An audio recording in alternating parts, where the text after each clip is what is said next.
Alchemy Rediscovered and Restored. By Archibald Cockren. The Smaragdine Tables of Hermes Trismegistus. Said to be found in the valley of Ebron, after the flood.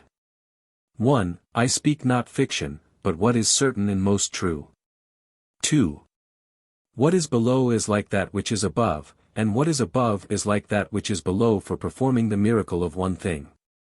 3. And as all things were produced from one by the mediation of one, so all things are produced from this one thing by adaptation. 4. Its father is the sun, its mother was the moon, the wind carried it in its belly, its nurse is the earth. 5. It is the cause of all perfection throughout the whole world. 6. Its power is perfect if it be changed into the earth. 7. Separate the earth from the fire, the subtle from the gross, gently and with judgment. 8. It ascends from earth to heaven, and descends again to earth, thus you will possess the glory of the whole world and all obscurity will fly away. 9. This thing is the fortitude of all fortitude, because it overcomes all subtle things, and penetrates every solid thing. 10. Thus were all things created. 11. Thence proceed wonderful adaptations which are produced in this way. 12. Therefore am I called Hermes Trismegistus, possessing the three parts of the philosophy of the whole world. 13. What I had to say concerning the operation of the sun is complete. How do you find this book? Any thoughts about the book or the author? Any suggestion for improvement? Please take a moment to share your thoughts in a comment. If you like it, share it with your friends who might enjoy it as well. Subscribe to keep in touch. Visit CompleteAudiobooks.com for more quality content. Foreword. By Sir Dudley Bowen Myers, OBE. Having been intimately associated with Archibald Cockren during the past 10 years. And having long since learnt to place implicit confidence in his efficiency and reliability in all matters to which he has devoted his many remarkable gifts and talents. It affords me real pleasure to write a few words by way of introduction to Alchemy Rediscovered and Restored. In this book he tells of the sensational work which he has accomplished in once more bringing to light, and to the service of humanity, secrets which baffled the majority of scientists of all ages, and which, for several centuries, have been buried in a grave of doubt and skeptical tradition. That this grave should at last have been opened, and that the real, albeit hidden secrets which it contains should now stand revealed and proclaimed, must undoubtedly be regarded as an epoch-making event. I do not myself claim to have any scientific knowledge whatever, but seeing is believing, and I have been privileged to keep in close touch with the author's experiments from the very beginning. Not only have I seen the results achieved, but I, among many others, have been able to test and pay grateful tribute to the efficacy of the elixirs produced by the alchemical process. These, one may venture to assert, cannot fail as they become better known to prove a very valuable addition to the remedies at present available to mankind.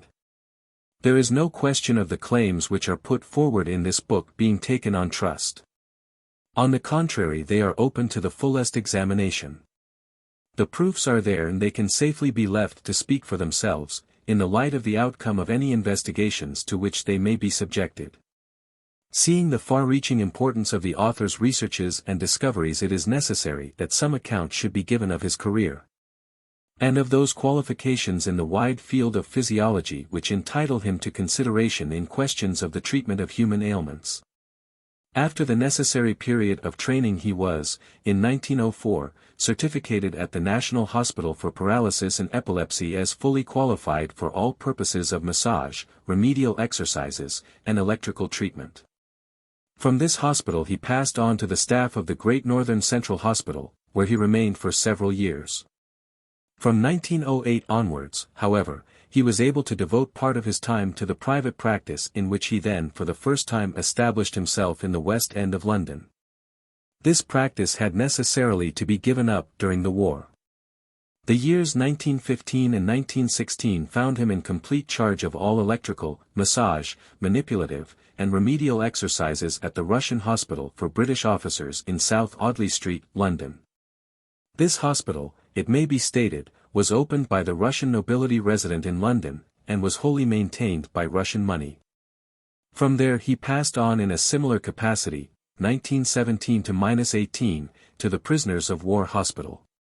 He was at the same time attached to the Millbank Military Hospital. In 1918, he was transferred to the Australian Army, and was on the Peace Conference staff of the Australian Prime Minister in 1919.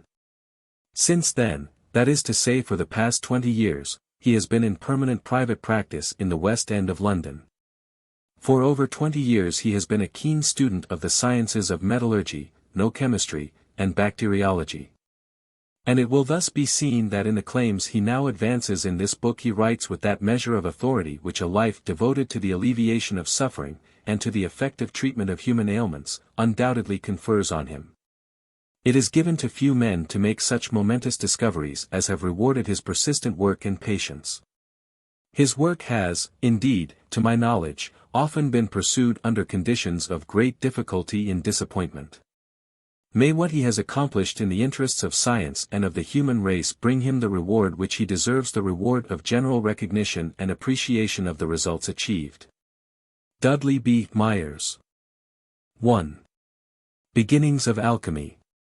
To most of us the word alchemy calls up the picture of a medieval and slightly sinister laboratory in which an aged, black-robed wizard brooded over the crucibles and alembics that were to bring within his reach the philosopher's stone, and with that discovery the formula for the elixir of life and the transmutation of metals. But one can scarcely dismiss so lightly the science or art, if you will, which won to its service the lifelong devotion of men of culture and attainment from every race and clime over a period of hundreds, or, indeed, thousands, of years. For the beginnings of alchemy are hidden in the mists of time. Such a science is something far more than an outlet for a few eccentric old men in their dotage. What was the motive behind the constant strivings, the never-failing patience in the unraveling of the mysteries? The tenacity of purpose in the face of persecution and ridicule through the countless ages that led the alchemist to pursue undaunted his appointed way. Something far greater, surely, than a mere vainglorious desire to transmute the base metals into gold, or to brew a potion to prolong a little longer this earthly span, for the devotees of alchemy in the main cared little for these things. The accounts of their lives almost without exception lead us to believe that they were concerned with things spiritual rather than with things temporal. Rather were these men inspired by a vision of man made perfect, of man freed from disease and the limitations of warring faculties both mental and physical. Standing as a god in the realization of a power that even at this very moment of time is lying hidden in the deeper strata of his consciousness, a vision of man made truly in the image and likeness of the one divine life in all its perfection, beauty, and harmony. To appreciate and understand these adepts' visions it is necessary to trace to some extent the history of their cult, so let us for a space step back into the past to catch a glimpse of these men, of their work and ideals, and more important still, of the possibilities that their life work might bring to those who today are seeking for fuller knowledge and wider horizons. References are to be found in the myths and legends of China. From a book written by Edward Chalmers Werner, a late member of the Chinese government's Historiological Bureau, Peking, comes this quotation from old Chinese records. Chang Taoling, the first Taoist pope, was born in AD 35 in the reign of the Emperor Quang Wu Ti of the Han dynasty. His birthplace is variously given as the Tianmu Shan, Eye of Heaven Mountain, in Linanshin in Chekiang, and Fengyan Yu in Anhui. He devoted himself wholly to study and meditation, declining all offers to enter the service of the state. He preferred to take up his abode in the mountains of western China, where he persevered in the study of alchemy and in cultivating the virtues of purity and mental abstraction. From the hands of Lao Tzu he received supernaturally a mystic treatise, by following the instructions in which he was successful in his search for the elixir of life. This reference demonstrates that alchemy was studied in China as early as the commencement of the Christian era, so that its origin must probably lie far back in Chinese history. From China we must now travel to Egypt, whence alchemy as known in the West seems to have sprung. The great Egyptian adept king, named by the Greeks Hermes Trismegistus, is thought to have been the founder of the art. Reputed to have lived about 1900 BC. He was highly celebrated for his wisdom and skill in the operation of nature, but of the works attributed to him only a few fragments escaped the destroying hand of the Emperor Diocletian in the 3rd century AD. Namely, the Asclepian Dialogues and the Divine Poemanda. If we may judge from these fragments, both preserved in the Latin by Fianus and translated into English by Dr. Everard, it would seem to be of inestimable loss to the world that none of these works have survived in their entirety. The famous Smaragdine Table of Hermes, Tabula Smaragdina, I have placed at the beginning of this book, for although it would be difficult to prove its origin, yet it still represents a good example of Hermetic phraseology. There have been various stories of the origin of the tract, one being that the original emerald slab upon which the precepts were said to be inscribed in Phoenician characters was discovered in the tomb of Hermes by Alexander the Great. In the Bern edition, 1545, of the Summa Perfectionis the Latin version is printed under the heading, The Emerald Tables of Hermes the Thrice Great Concerning Chemistry, translator unknown.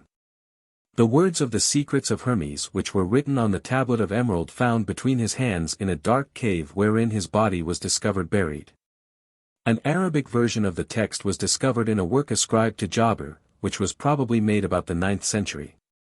In any case it must be one of the oldest alchemical fragments known, and that it is a piece of Hermetic teaching I have no doubt. As it corresponds to teaching in the Poemanda and Fragments of a Faith Forgotten, in relation to the teaching of the thrice greatest Hermes. It also teaches the unity of matter and the truth that all form is a manifestation from one root, the ether, which teaching corroborates the theory of our present-day scientists. This table, in conjunction with the Tractatus Aureus or Golden Treatise which I have inserted at the end of this book, is well worth reading, particularly in the light of my elucidation of the general alchemical symbolism. Unhappily, it is all that remains to us of the Egyptian sacred art. The 3rd century AD seems to have been a period when the science was widely practiced, but it was also during this century, in the year 296, that Diocletian sought out and burnt all the Egyptian books on alchemy and the other occult sciences. And in so doing destroyed all evidence of progress made up to that date. In the 4th century Zosimus the Panopolite wrote his express treatise on the divine art of making gold and silver, and in the 5th Morienus, a hermit of Rome, left his native city and set out to seek the sage Adfar, a solitary adept whose fame had reached him from Alexandria. He found him, and after gaining his confidence became his disciple. After the death of his patron Morienus came into touch with King Khalid, and a very attractive work purporting to be a dialogue between himself and the king is still extant under the name of Morienus. In this century Cedrenus also appeared, a magician who professed alchemy. The next name of note, that of Geber, occurs in or about AD 750. Geber's true name was Abu Musajfar al-Sofi, or the Wise. Born at Huran in Mesopotamia, he is generally esteemed by adepts as the greatest of them all after Hermes. Of the 500 treatises said to have been composed by him only 3 remain to posterity: the Sum of the Perfect Magistery, the Investigation of Perfection, and his Testament. It is to him, too, that we are indebted for the first mention of corrosive sublimate, red oxide of mercury and nitrate of silver. Skillfully indeed did Geber veil his discovery, for from his mysterious style of writing we derive the word Geber or gibberish, but those who have really understood Geber, his adept compeers, declare with one accord that he has declared the truth, albeit disguisedly, with great acuteness and precision. Rhasis, another Arabian alchemist, became famous for his practical displays in the art of transmutation of base metals into gold. In the 10th century Al-Farabi enjoyed the reputation of being the most learned man of his age, and another great alchemist of this century was Avicenna, whose real name was Abucena. Born at Bokhara in AD 980, he was the last of Egyptian philosophers of note. 2. Early European alchemists. About the period of the First Crusades alchemy shifted its center to Spain, to which country it had been introduced by the Moors. In the 12th century Artephius wrote The Art of Prolonging Human Life, and is reported to have lived throughout a period of 1,000 years. He himself affirms this. I, Artephius, having learnt all the art in the book of Hermes, was once as others, envious, but having now lived 1,000 years or thereabouts, which 1,000 years have already passed over me since my nativity. By the grace of God alone, and the use of this admirable quintessence, as I have seen, through this long space of time, that men have been unable to perfect the same magistery on account of the obscurity of the words of the philosophers. Moved by pity and good conscience, I have resolved, in these my last days, to publish in all sincerity and truly, so that men may have nothing more to desire concerning this work. I except one thing only, which is not lawful that I should write, because it can be revealed truly only by God, or by a master. Nevertheless, this likewise may be learned from this book, provided one be not stiff-necked and have a little experience. Of the 13th century literature, a work called Tesoro was attributed to Alfonso, King of Castile in 1272, William de Loris wrote Le Roman de Rose, in about 1282, assisted by Jean de Meung, who also wrote The Remonstrance of Nature to the Wandering Alchemist, and The Reply of the Alchemist to Nature. Peter d'Apona, born near Padua in 1250, wrote several books on magic, and was accused by the Inquisition of possessing 7 spirits, each enclosed in a crystal vessel, who taught him the 7 liberal arts and sciences. He died upon the rack. Among other famous names appearing about this period is that of Arnold de Villeneuve or Villanova, whose most famous work is found in the Theatrum Chemicum. He studied medicine in Paris, but was also a theologian and alchemist. Like his friend, Peter d'Apona, he was thought to obtain his knowledge from the devil and was charged by many with magical practices. Although he did not himself fall into the hands of the Inquisition, his books were condemned to be burnt in Tarragona by that body on account of their heretical content. For Villanova maintained that works of faith and charity were more acceptable in the eyes of God than the sacrificial mass. The authority of Albertus Magnus, 1234–1314, is undoubtedly to be respected, since he renounced all material advantages to devote the greater part of a long life to the study of philosophy in the seclusion of a cloister. When Albertus died, his fame descended to his sainted pupil Aquinas, who in his Thesaurus Alchemy, to his friend the abbot Reginald, speaks openly of the successes of Albertus and himself in the art of transmutation. Raymond Lully is one of the alchemists about whose life there is so much conflicting evidence that it is practically certain that his name was used as a cover by a second adept either at the same or a later period.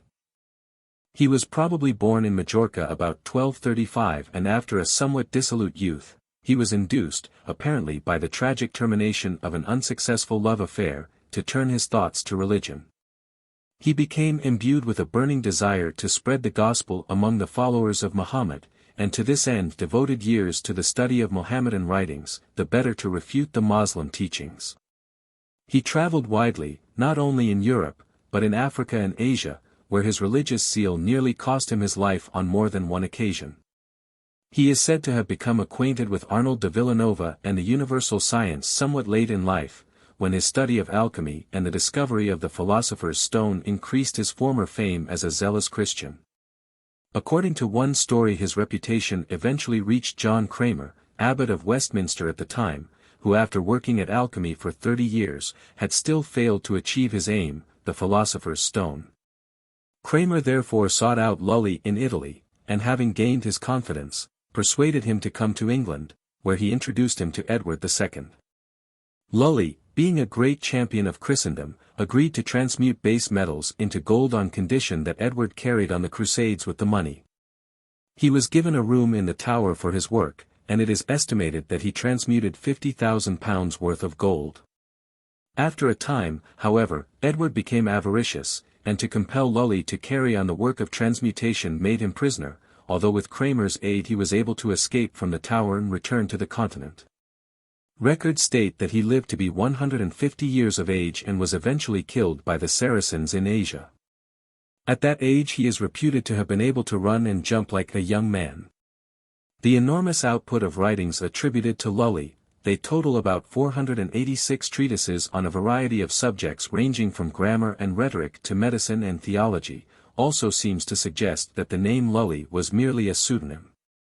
It was about this time that the science fell into grave disrepute.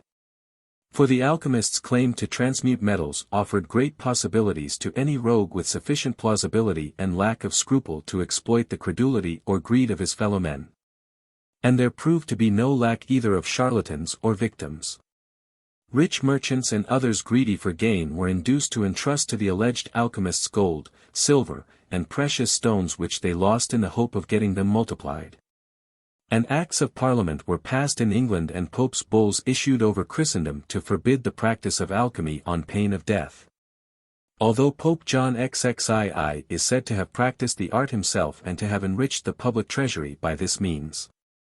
In the 14th century lived the two Isaacs Hollandus, father and son, Dutch adepts, who wrote De Triplici Ordinari ex Eliris et Lapidis Theoria, and Mineralia opera su de Lapide Philosophico. The details of their operations on metals are the most explicit that have been given, and because of this very lucidity have been discounted. John Read, for instance, professor of chemistry, in his Prelude to Chemistry, an outline of alchemy, dismisses the writing of the Hollandus pair in a few words, possibly because their clarity of detail led him to suspect a blind. Alas, how blind sometimes are our experts themselves. 3.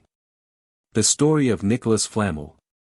In the whole history of alchemy surely one of the most interesting stories is that of Nicholas Flamel, 1330 to 1418, the most successful and most celebrated of France's adepts. And I am accordingly giving in his own words the account of the discovery which proved be the turning point in his life.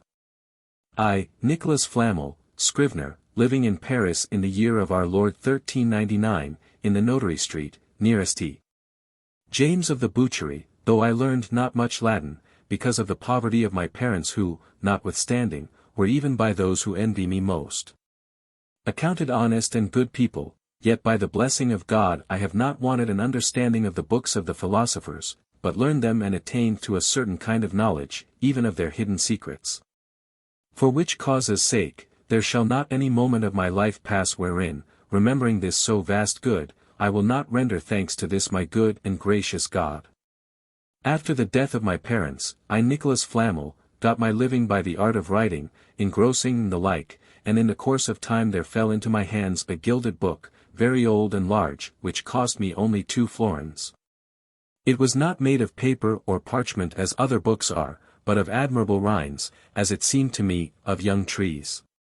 The cover of it was brass, well bound, and graven all over with a strange sort of letters, which I took to be Greek characters, or some such like. This I know, that I could not read them. But as to the matter that was written within, it was engraven, as I suppose, with an iron pencil, or graven upon the said bark leaves, done admirably well, and in fair neat Latin letters, and curiously colored.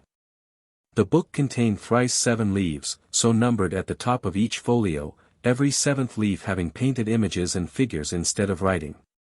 On the first of these 7 leaves there was depicted a virgin who was being swallowed by serpents, on the second a cross upon which a serpent was crucified. On the last a wilderness watered by many fair fountains, out of which came a number of serpents, running here and there. On the first written leaf the following words were inscribed in great characters of gold: Abraham the Jew, prince, priest, Levite, astrologer and philosopher, unto the Jewish nation scattered through France by the wrath of God. Wishing health in the name of the God of Israel.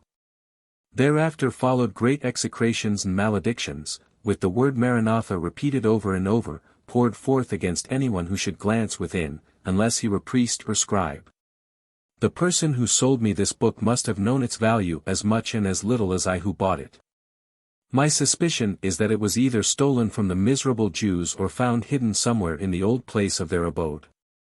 On the second leaf the said Abraham consoled his people, praying them to avoid vices and idolatry more than all and await with patience the Messiah to come, who would vanquish all kings of the earth and thereafter reign, with those who were his own, in eternal glory. Without doubt this Abraham was a man of great understanding. On the third and rest of the written leaves he taught them the transmutation of metals in plain words, to help his captive nation in paying tribute to Roman emperors and for other objects which I shall not disclose. He painted the vessels on the margin, discovered the colors, with all the rest of the work, but concerning the prime agent he uttered no word, advising them only that he had figured and emblazoned it with great care in the fourth and fifth leaves.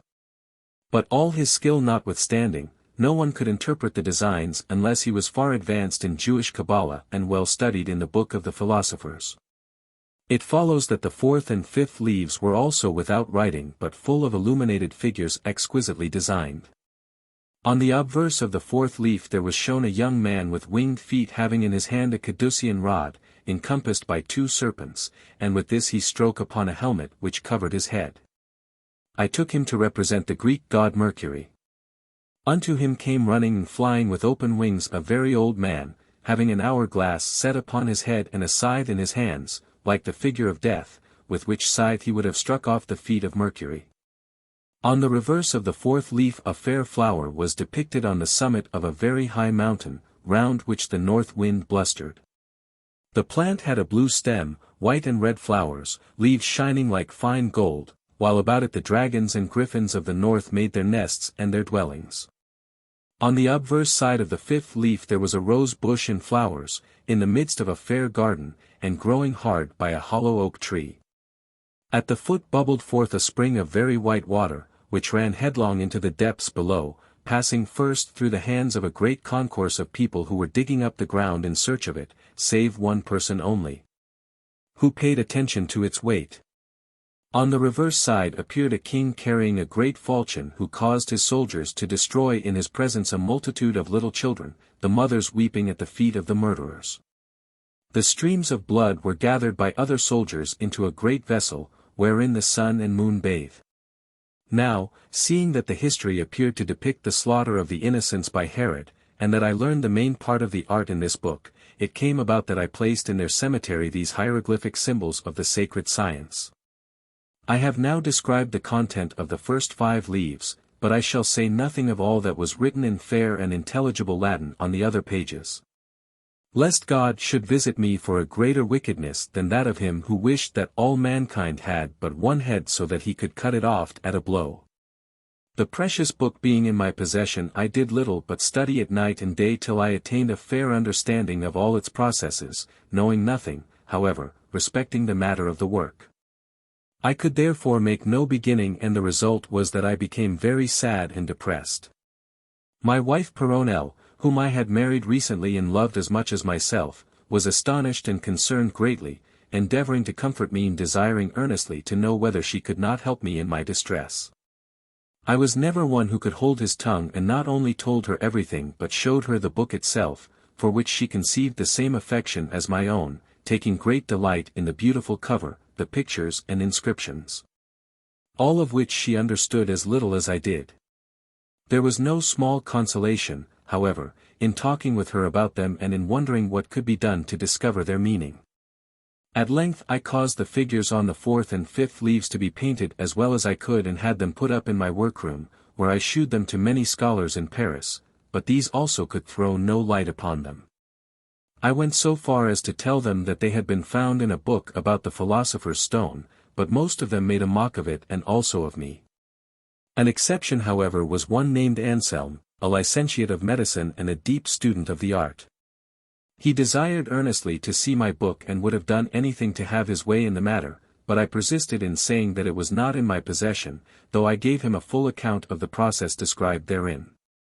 He declared that the first figures represented time, which devours all things, while the 6 written leaves shewed that a space of 6 years was required to perfect the stone, after which there must be no further coction. When I pointed out that according to the book the figures were designed to teach the first matter, he answered that the 6 years' coction was like a second agent.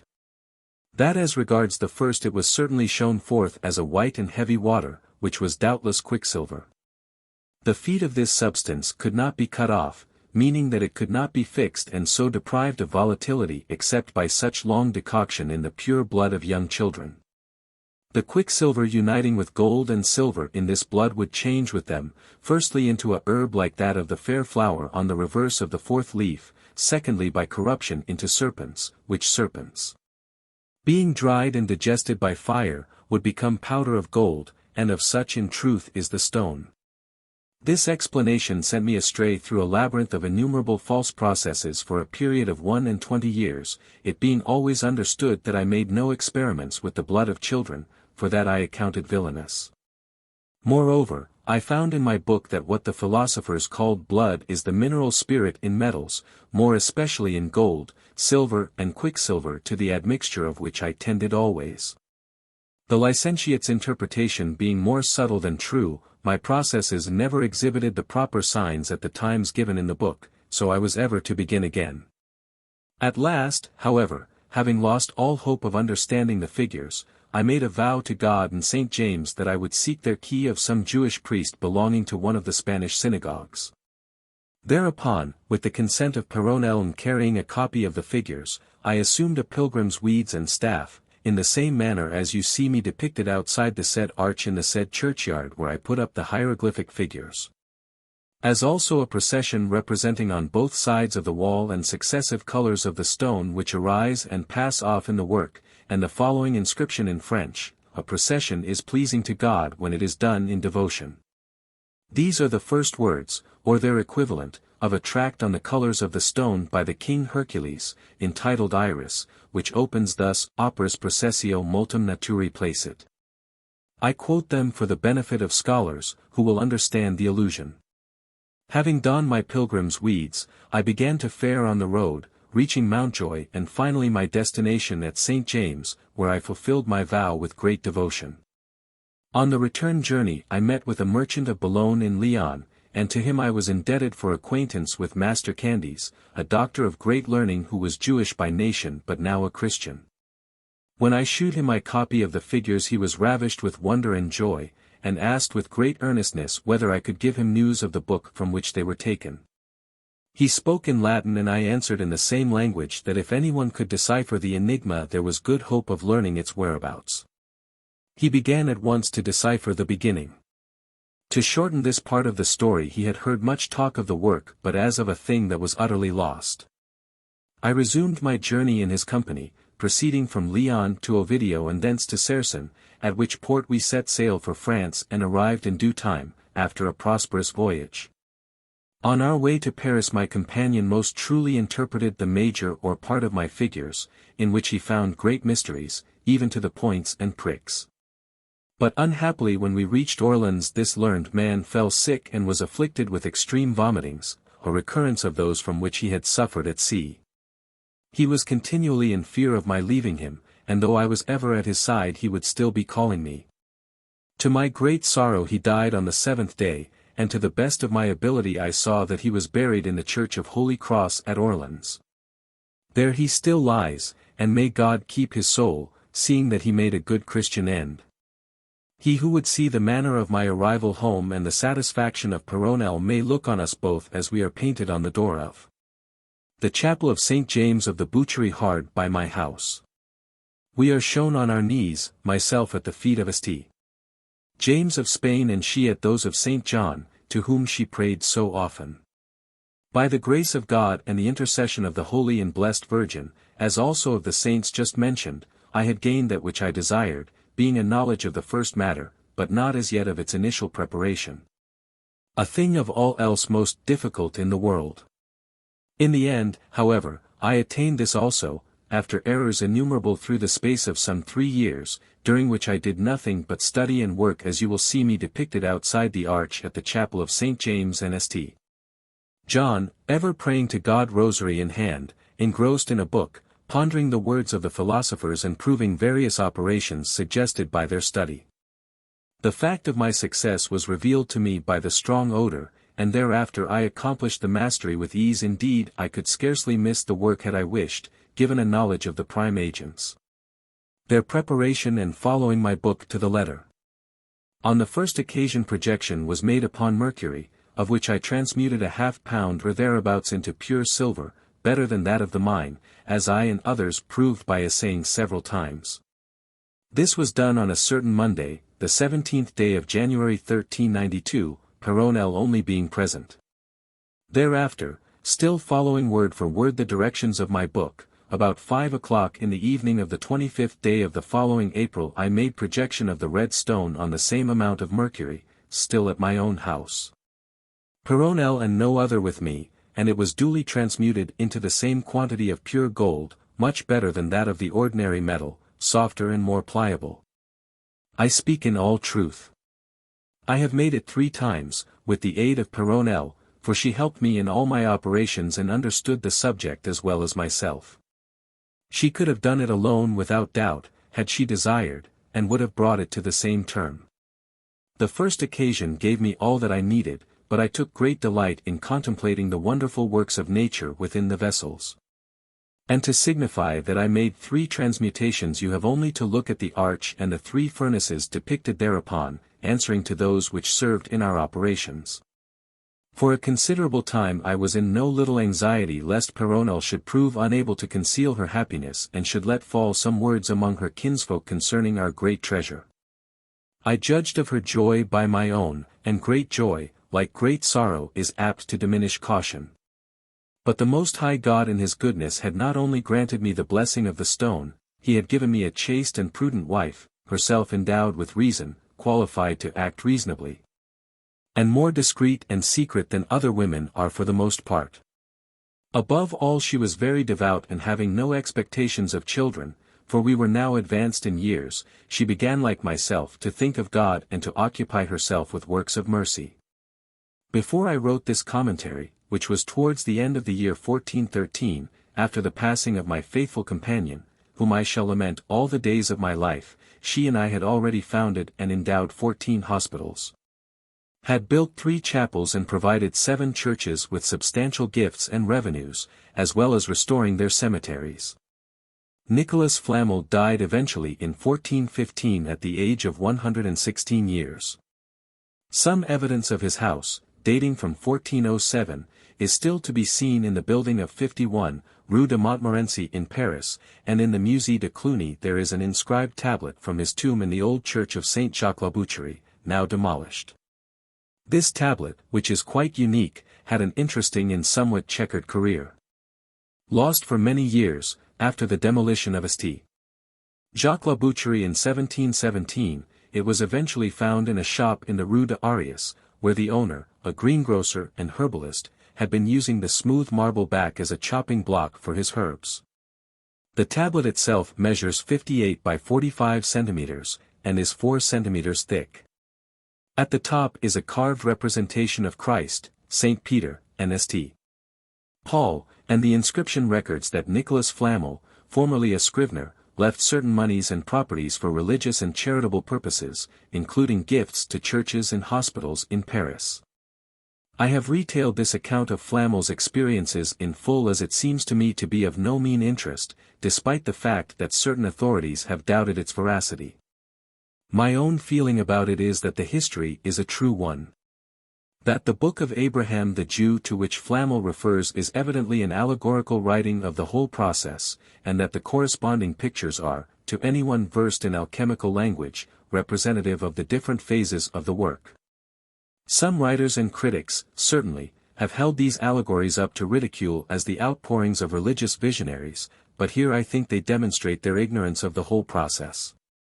One of the greatest proofs of the truth of this history is, in my opinion, the point at which Flamel refers to the attainment of the first matter. Of this he says, "The fact of my success was revealed to me by the strong odor, and this fact I myself have demonstrated in the laboratory. The odor is unmistakable, and the gas of such a volatile nature that it pervades the whole house." In the theoretical and practical sections I shall refer to this more fully. 4. Basil Valentine. Records of the life of Basilius Valentinus, the Benedictine monk who for his achievements in the chemical sphere has been given the title of Father of Modern Chemistry, are a mass of conflicting evidence. Many and varied are the accounts of his life, and historians seem quite unable to agree as to his exact identity, or even as to the century in which he lived.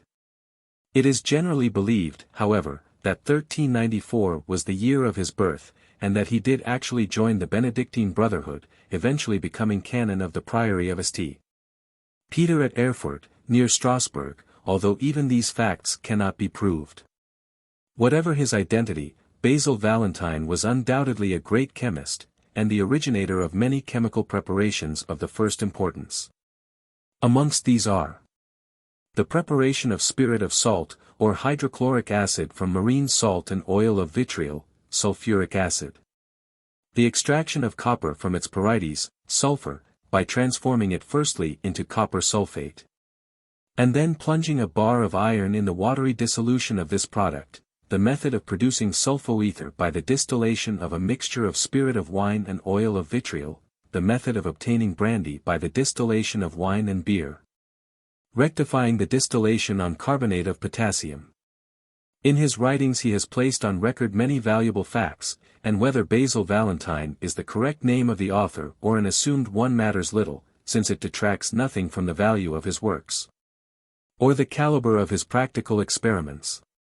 From his writings one gathers that he was indeed a monk, and also the possessor of a mind and understanding superior to that of the average thinker of his day.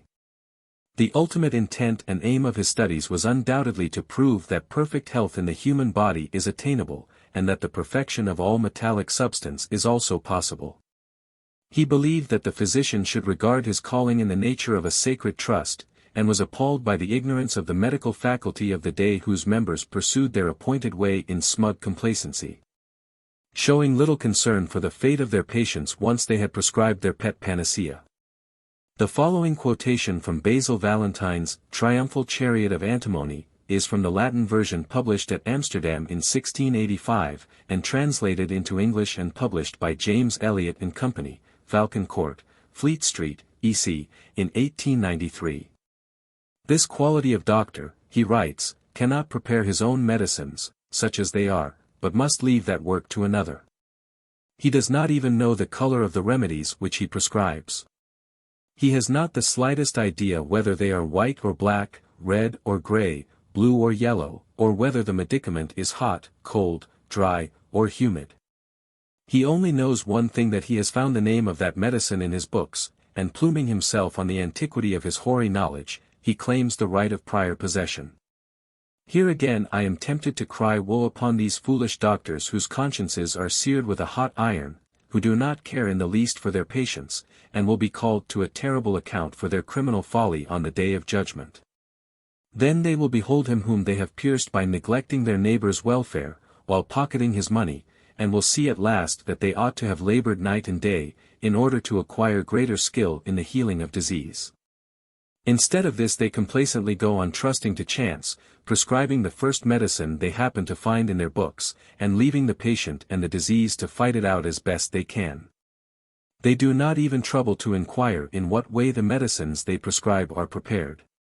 Their laboratory, their furnace, their drugs are at the apothecaries, to whom they rarely or never go.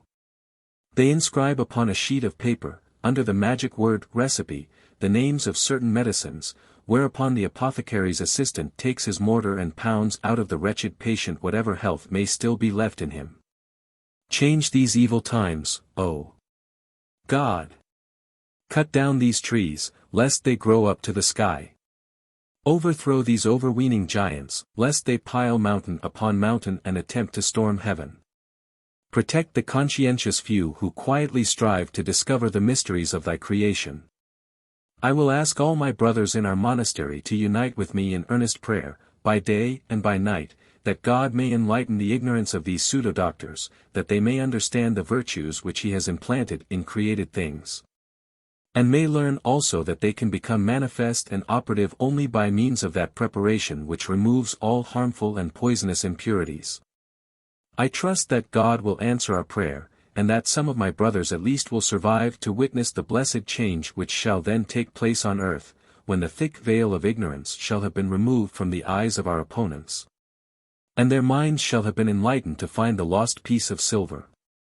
May God, who overrules the destinies of men, in his goodness and mercy bring about this consummation.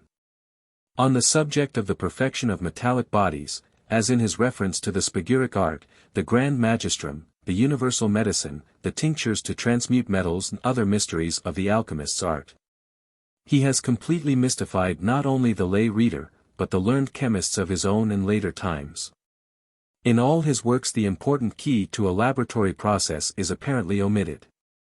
Actually, however, such a key is invariably to be found in some other part of the writings, probably in the midst of one of the mysterious theological discourses which he was wont to insert among his practical instructions. So that it is only by intensive study that the mystery can be unraveled. His most famous work is his Currus Triumphalis Antimonii, the Triumphal Chariot of Antimony.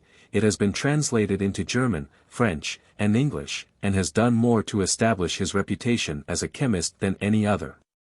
The best edition is undoubtedly that published at Amsterdam in 1671 with a commentary by Theodorus Kerkringius. In his preface Kerkringius states that he had actually spoken with Valentine besides studying his works. He speaks of Basil as the prince of all chemists and the most learned, upright, and lucid of all alchemistic writers. He tells the careful student everything that can be known in alchemy, of this I can most positively assure you. A perusal of this book makes it quite evident that Valentine had investigated very thoroughly the properties of antimony. And the findings on his experimental work with this metal have been brought forward as recent discoveries by chemists of our day. His other works are The Medicine of Metals, of Things Natural and Supernatural, of the First Tincture, Root and Spirit of Metals, the 12 Keys, and his Last Will and Testament. It is alleged that this last work remained concealed for a number of years within the high altar of the church belonging to the priory. Such a story is quite feasible, since alchemists both before and after this era, deeming their works unfit for the age in which they were written, are known to have buried or otherwise secreted their writings for the discovering benefit, as they doubtless hoped, of a more deserving and more enlightened age. Such manuscripts would very often not be discovered for several generations after the death of the author. In view of his other outstanding achievements as a chemist of great ability, it seems not illogical to suppose that Valentine's universal method of medicine should be capable of achieving as great a measure of success as his other somewhat more prosaic discoveries. 5. Paracelsus. Aurelius Philippus Theophrastor Bobaster von Hohenheim, immortalized as Paracelsus, was born in 1493. He was the son of a physician of repute, who has been described as a Grand Master of the Teutonic Order, and it was from him that Paracelsus took his first instruction. At the age of 16 he entered the university at Bâle, where he applied himself to the study of alchemy, surgery, and medicine. With the science of alchemy he was already acquainted, having previously studied the works of Isaac Hollandus, whose writings roused in him the ambition to cure disease by medicine superior to the material at that time in use. For apart from his incursions into alchemy, Paracelsus is credited with the introduction of opium and mercury into medicine, while his works indicate an advanced knowledge of the science and principles of magnetism. These are some of the achievements which would seem to justify Manly Hall's description of him as the precursor of chemical pharmacology and therapeutics and the most original medical thinker of the 16th century. The abbot Trithemius, an adept of a high order, and the instructor of the illustrious Henry Cornelius Agrippa, was responsible for Paracelsus' initiation into the science of alchemy. In 1516 he was still pursuing his research in mineralogy, medicine, surgery, and chemistry under the guidance of Sigismund Fugger, a wealthy physician of the city, but was forced to leave Bâle hurriedly after trouble with the authorities over his studies in necromancy. He started out on a nomad's life, supporting himself by astrological predictions and occult practices of various kinds. His wanderings took him through Germany, France, Hungary, the Netherlands, Denmark, Sweden, and Russia. In Russia he is reported to have been taken prisoner by the Tartars and brought before the Grand Cham at whose court he became a great favorite. Finally, assuming this story to be true, he accompanied the Cham's son on an embassy from China to Constantinople, the city in which the supreme secret, the universal dissolvent, the Alkahest, was imparted to him by an Arabian adept. For Paracelsus, as Manly Hall has said, gained his knowledge not from coded pedagogues, but from dervishes in Constantinople, witches, gypsies, and sorcerers, who invoked spirits and captured the rays of the celestial bodies in dew. Of whom it is said that he cured the incurable, gave sight to the blind, cleansed the leper, and even raised the dead, and whose memory could turn aside the plague. Paracelsus ultimately returned to Europe, passing along the Danube into Italy where he became an army surgeon. It was here apparently that his wonderful cures began. In 1526, at the age of 32, he re-entered Germany, and at the university he had entered as a youth took a professorship of physics, medicine, and surgery. This was a position of some considerable importance, and was offered to him at the instance of Erasmus and Ecolampidus. Perhaps it was his behavior at this time that eventually led to his title, the Luther of Physicians, for in his lectures he made so bold as to denounce as antiquated the systems of Galen and his school, whose teachings were held to be so unalterable and inviolable by the authorities of that time, that the slightest deviation from their teachings was regarded as nothing short of heretical. As a crowning insult he actually burnt the works of these masters in a brass pan with sulfur and nitre. This high-handed behavior, coupled with his original ideas, made him countless enemies. The fact that the cures he performed with his mineral medicines justified his teachings merely served further to antagonize the medical faculty. Infuriated at their authority and prestige being undermined by the teachings of a heretic and usurper. Thus Paracelsus did not long retain his professorship at Bâle, but was forced once again to leave the city and betake himself to a wanderer's life. During the course of his second exile we hear of him in 1526 at Colmar, and in 1530 at Nuremberg, once again in conflict with the doctors of medicine, who denounced him as an impostor. Although once again he turned the tables on his opponents by his successful treatment of several bad cases of elephantiasis, which he followed up during the next 10 years by a series of cures which were amazing at the period. Franz Hartmann in his Paracelsus says, he proceeded to Mähren, Kärnten, Crane, and Hungary, and finally to Salzburg, to which place he was invited by the Prince Palatine, Duke Ernst of Bavaria, who was a great lover of the secret art. But he was not destined to enjoy a long time the rest he so richly deserved. He died in 1541 after a short sickness in a small room at the White Horse Inn near the quay, and his body was buried in the graveyard of Saint Sebastian. One writer supposes the event to have been accelerated by a scuffle with assassins in the pay of the Orthodox medical faculty, but there is no actual foundation for this story. Not one of his biographers seems to have found anything remarkable in the fact that at 16 years of age Paracelsus was already well acquainted with alchemical literature. Even allowing for the earlier maturity of a man in those times, he must still have been something of a phenomenon in mental development. Certain it is that few of his contemporaries either could or would grasp his teachings, and his consequent irritation and arrogance in the face of their stupidity and obstinacy is scarcely to be wondered at. Although he numbered so many enemies among his fellow physicians, he also had his disciples, and for these no praise was too high for him.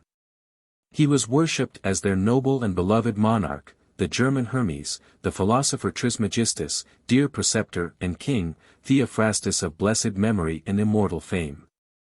I am indebted to Mr. Arthur Edward Waite's translation from the German of the Hermetic and alchemic writings of Paracelsus for many of these facts of life. 6. Alchemy in the 16th and 17th centuries.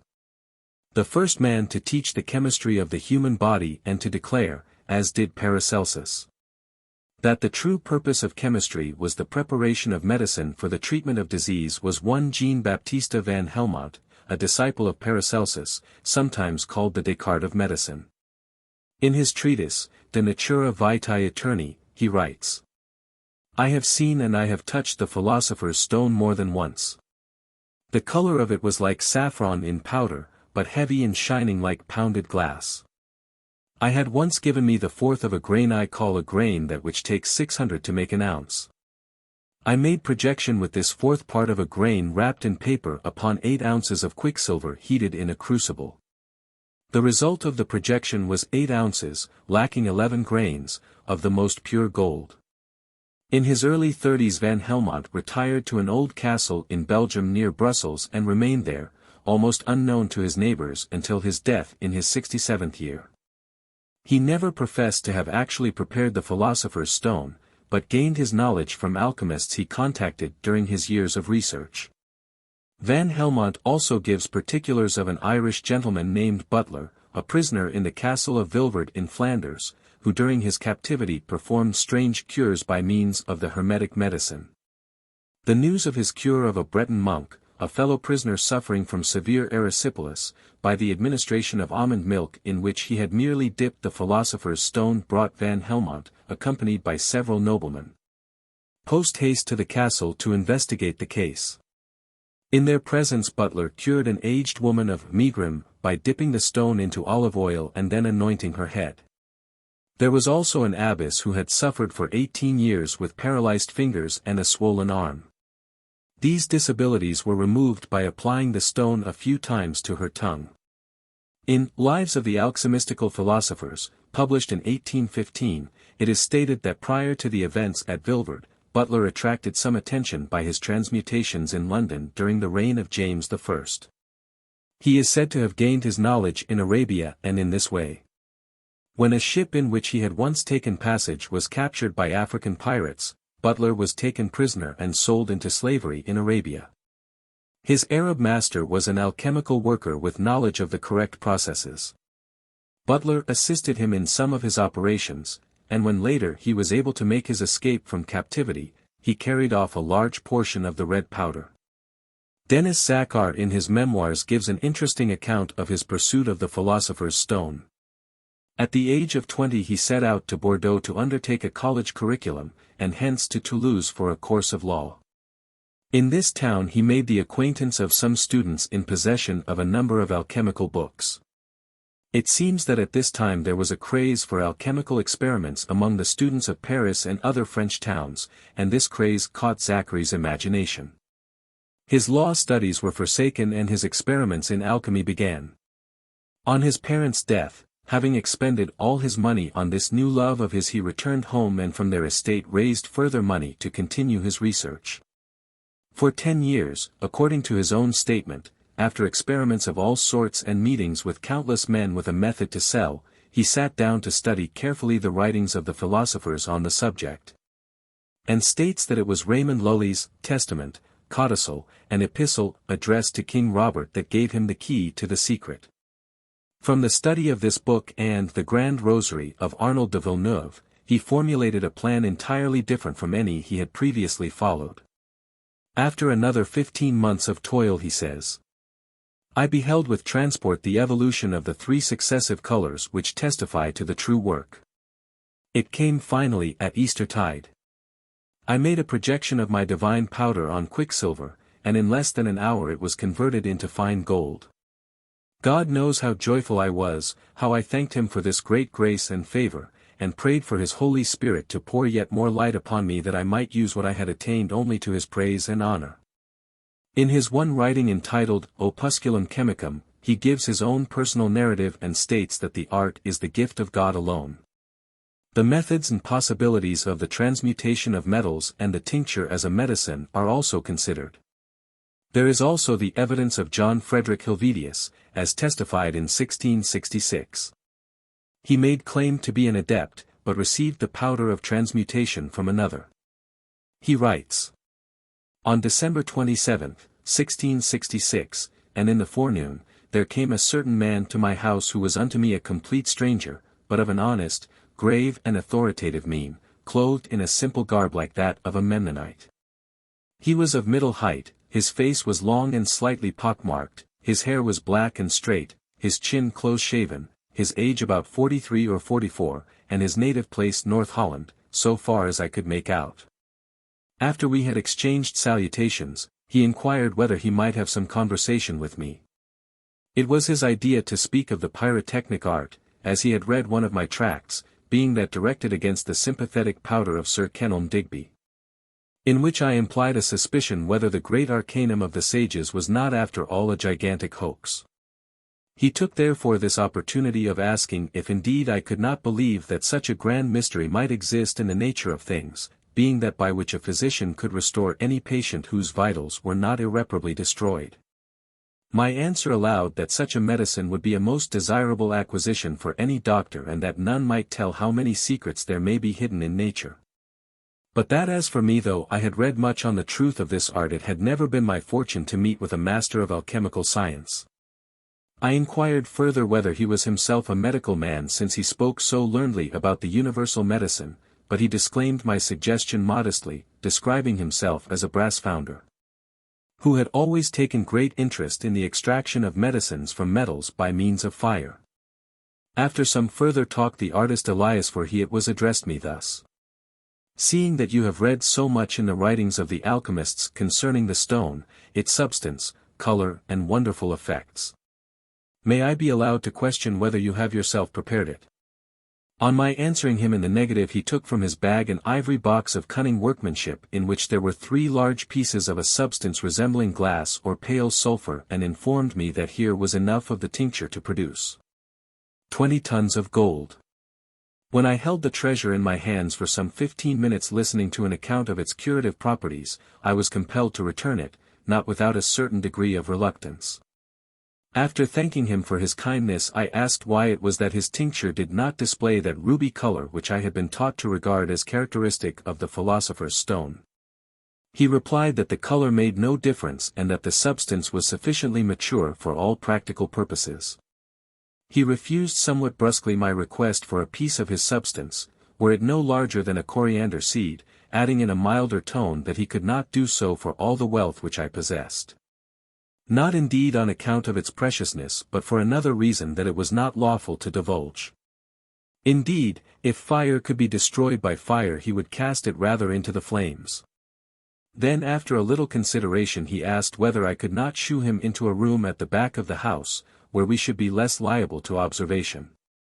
Having led him into the state parlor, he requested me to produce a gold coin, and while I was finding it he took from his breast pocket a green silk handkerchief wrapped about 5 medals, the gold of which was infinitely superior to that of my own money. Being filled with admiration, I asked my visitor how he had attained this most wonderful knowledge in the world, to which he replied that it was a gift bestowed upon him freely by a friend who had stayed a few days at his house, who had taught him also how to change common flints and crystals into stones more precious than rubies, chrysolites and sapphires. He made known to me further, said the artist, the preparation of crocus of iron, an infallible cure for dysentery, of a metallic liquor, which was an efficacious remedy for dropsy, and of other medicines. To this, however, I paid no great heed as I, Helvetius, was impatient to hear about the great secret of all. The artist said further that his master caused him to bring a glass full of warm water to which he added a little white powder and then an ounce of silver, which melted like ice therein. Of this he emptied 1/2 and gave the rest to me. Its taste resembled that of fresh milk, and the effect was most exhilarating.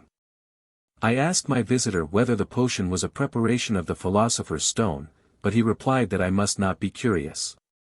He added presently that at the bidding of his master he took down a piece of lead water pipe and melted it in a pot, when the master removed some sulphureous powder on the point of a knife from a little box, cast it into the molten lead, and after exposing the compound for a short time to a fierce fire he poured forth a great mass of liquid gold upon the brick floor of the kitchen. The master bade me take 1/16 of this gold as a keepsake for myself and distribute the rest among the poor, which I did by making over a large sum in trust for the church of Sparendor. In fine, before bidding me farewell, my friend taught me this divine art. When my strange visitor had concluded his narrative, I besought him in proof of his statement to perform a transmutation in my presence. He answered that he could not do so on that occasion but that he would return in 3 weeks and if then at liberty to do so he would shew me something that would make me open my eyes. He returned punctually on the promised day and invited me to a walk, in the course of which we spoke profoundly on the secrets of nature and fire, though I noticed that my companion was exceedingly reserved on the subject of the great secret. When I prayed him, however, to entrust me with a morsel of his precious stone, were it no larger than a rape seed he delivered it like a princely donation. When I expressed a doubt whether it would be sufficient to tinge more than 4 grains of lead he eagerly demanded it back. I complied, hoping that he would exchange it for a larger fragment, instead of which he divided it with his thumb, threw half in the fire and returned the rest, saying, "It is yet sufficient for you." The narrative goes on to state that on the morrow Helvetius prepared 6 drams of lead, melted it in a crucible, and cast on the tincture. There was a hissing sound and a slight effervescence, and after 15 minutes Helvetius found that the lead had been transformed into the finest gold, which on cooling glittered and shone as gold indeed. A goldsmith to whom he took this declared it to be the purest gold that he had ever seen and offered to buy it at 50 florins the ounce. Amongst others the master of the mint came to examine the gold and asked that a small part might be placed at his disposal for examination. Being put through the tests with aquafortis and antimony, it was pronounced pure gold of the finest quality. Helvetius adds in a later part of his writing that there was left in his heart by the artist a deeply seated conviction that, through metals and out of metals, purified by highly refined and spiritualized metals, there may be prepared the living gold and quicksilver of the sages, which bring both metals and human bodies to perfection. In the Helvetius tract is also testimony of Kuffel and of his conversion to a belief in alchemy as the result of an experiment which he had been able to perform himself. Although no indication is given of the source from which he obtained his powder of projection. Secondly, there is an account of a silversmith named Grill, who in the year 1664 at the city of The Hague, converted a pound of lead partly into gold and partly into silver, using a tincture received from a certain John Caspar Noetner. This projection was made in the presence of many witnesses, and Helvetius himself examined the precious metals obtained from the operation. In 1710 Sigmund Richter published his Perfect and True Preparation of the Philosophical Stone under the auspices of the Rosicrucians. Another representative of the Rosy Cross was the mysterious Lascaris, a descendant of the royal house of Lascaris, an old Byzantine family, who spread the knowledge of the Hermetic art in Germany during the 18th century. Lascaris affirmed that when unbelievers beheld the amazing virtues of the stone they would no longer be able to regard alchemy as a delusive art. He appears to have performed transmutation in different parts of Germany and then to have disappeared into the blue and so out of history. 7. English alchemists. In England the first known alchemist was Roger Bacon, a scholar of outstanding attainment, who was born in Somersetshire in 1214. He made extraordinary progress even in his boyhood studies, and on reaching the required age joined the Franciscan order. From Oxford he passed on to Paris where he studied medicine and mathematics. On his return to England he applied himself to the study of philosophy and languages, with such success that he wrote grammars of the Latin, Greek, and Hebrew tongues. Although Bacon has been described as a physician rather than a chemist, we are indebted to him for many scientific discoveries. He was almost the only astronomer of his time and in this capacity rectified the Julian calendar which, although submitted to Pope Clement IV in 1267, was not put into practice until a later papacy. He was responsible also for the physical analysis of convex glasses and lenses, the invention of spectacles and achromatic lenses, and if not for the actual construction, at any rate for the theory of the telescope. As a student of chemistry he called attention to the chemical role played by air in combustion, and having carefully studied the properties of saltpetre, taught its purification by dissolution in water and by crystallization. From certain of his letters we may learn that Bacon anticipated most of the achievements of modern science. He maintained that vessels might be constructed which would be capable of navigation without rowers, and which, under the direction of a single man, could travel through the water at a speed hitherto undreamt of. He also predicted that it would be equally possible to construct cars which might be set in motion with marvelous rapidity, independently of horses and other animals, and flying machines which would beat the air with artificial wings. It is scarcely surprising that in the atmosphere of superstition and ignorance which reigned in Europe during the Middle Ages Bacon's achievements were attributed to his communication with devils, and that his fame spread through Western Europe not as a savant, but as a great magician. His great services to humanity were met with censure, not gratitude, and to the Church his teachings seemed particularly pernicious. She accordingly took her place as one of his foremost adversaries, and even the friars of his own order refused his writings a place in their library. His persecutions culminated in 1279 in imprisonment and a forced repentance of his labors in the cause of art and science. Amongst his many writings there are extant 2 or 3 works on alchemy from which it is quite evident that not only did he study and practice the science, but that he obtained his final objective, the philosopher's stone. Doubtless during his lifetime his persecutions led him to conceal carefully his practice of the Hermetic art and to consider the revelation of such matters unfit for the uninitiated. Truth, he writes, ought not to be shown to every ribald, for then that would become most vile which, in the hand of a philosopher, is the most precious of all things. Sir George Ripley, Canon of Burlington Cathedral, Yorkshire, placed alchemy on a higher level than many of his contemporaries by dealing with it as a spiritual and not merely a physical manifestation. He maintained that alchemy is concerned with the mode of our spirit's return to God who gave it. He wrote in 1471 his Compound of Alchemy, with its dedicatory epistle to Edward IV. It is also reported of this Canon of Burlington that he provided funds for the Knights of St. John by means of the Philosopher's Stone. In the 16th century Pierce, the Black Monk, wrote on the elixir the following. Take earth of earth, earth's mother, water of earth, fire of earth and water of the wood. These are to lie together and then be parted. Alchemical gold is made of 3 pure souls, purged as crystal. Body, soul, and spirit grown into a stone, wherein there is no corruption, this is to be cast on Mercury and it shall become most worthy gold. Other works of the 16th century include Thomas Charnock's Breviary of Philosophy and the Addendumenta thereto, and Enigma, in 1572. He also wrote a memorandum in which he states that he attained the transmuting powder when his hairs were white. In the 16th century also lived Edward Kelly, born 1555. He seems to have been an adventurer, and is reputed to have lost his ears at Lancaster on an accusation of producing forged title deeds. Whether this is true or not, the fact remains that Dr. D, a learned man of the Elizabethan era, was very interested in Kelly's clairvoyant visions, although it is difficult to determine whether Kelly really was a genuine seer since his life was such an extraordinary mixture of good and bad. In some way or other Kelly does appear to have come into possession of the red and white tinctures.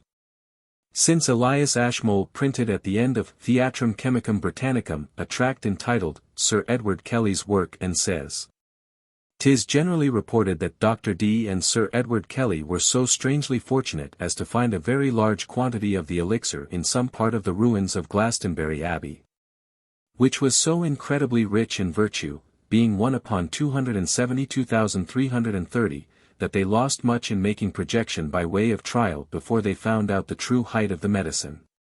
How true that may be is a moot point, but it is a fact that in March 1583 the Count Palatine of Seradia, Prince of Poland, Adalbert Alask, while visiting the court of Queen Elizabeth, sought an acquaintance with Dr. D to discuss his experiments, in which he became so interested that he was accompanied by D and Kelly and their families on his return to Krakow. The prince took them from Krakow to Prague in anticipation of favors at the hand of the Emperor, Rudolph II, but their attempt to get into touch with Rudolph was unsuccessful. In Prague at that time a great interest was evinced in alchemy by all and sundry, but in 1586, by reason of an edict of Pope Sixtus V, D and Kelly were forced to flee the city. They finally found peace and plenty at the castle of Trebona in Bohemia as guests of Count Rosenberg, the emperor's viceroy in that country. During that time Kelly made projection of 1 minim on an ounce and a quarter of mercury and produced nearly an ounce of best gold, which gold was afterwards distributed from the crucible. In February 1588, following a breach between them, the two men parted, D making for England and Kelly for Prague, where Rosenberg had persuaded the emperor to quash the papal decree. Through the introduction of Rosenberg, Kelly was received and honored by Rudolph as one in possession of the great secret of alchemy. From him he received besides a grant of land and the freedom of the city, a councillorship of state and apparently a title, since he was known from that time forward as Sir Edward Kelly. These honors are evidence that Kelly had undoubtedly demonstrated to the emperor his knowledge of transmutation, but the powder of projection had now diminished, and to the emperor's command to produce it in ample quantities, he failed to accede, being either unable or unwilling to do so. As a result he was cast into prison at the castle of Perglitz near Prague where he remained until 1591, when he was restored to favor. He was interned a second time, however, and in 1595, according to chronicles, whilst attempting to escape from his prison, fell from a considerable height and was killed at the age of 40. In the 17th century lived Eugenius Philalethes or Thomas Vaughan. Vaughan came from Wales and his writings were regarded as an illustration of the purely spiritual mystery within the science of alchemy, but whatever the various interpretations put upon his work, Vaughan was undoubtedly endeavoring to show that alchemy was demonstrable in every phase of consciousness, physical, mental, and spiritual. His work, Lumen de Lumen, is an alchemical discourse and deals with his subject in the phases I have mentioned. His medicine is a spiritual substance inasmuch as it is the quintessence or the divine life manifesting through all form, both physical and spiritual. His gold is the philosophic gold of the physical world as well as the wisdom of the spiritual. His stone is the touchstone which transmutes everything and is again spiritual and physical, and the statement that the medicine can only be contained in a glass vessel signifies a tangible glass container as well as the purified body of the adept. Thomas Vaughan was a magus of the Rosicrucian order and he knew and understood that the science of alchemy as such must manifest throughout all planes of consciousness. Irenaeus Philolethes, by reason of his very numerous writings, must be mentioned. There has been much discussion as to whether this was the name of another adept, or merely another pen name for Vaughan. Mr. Waite has attempted to prove to his satisfaction that they were two different men. Personally, I should attribute both names to Thomas Vaughan, but although the question of these authors' identity may make interesting debating material, it is of negligible importance from the standpoint adopted in this book.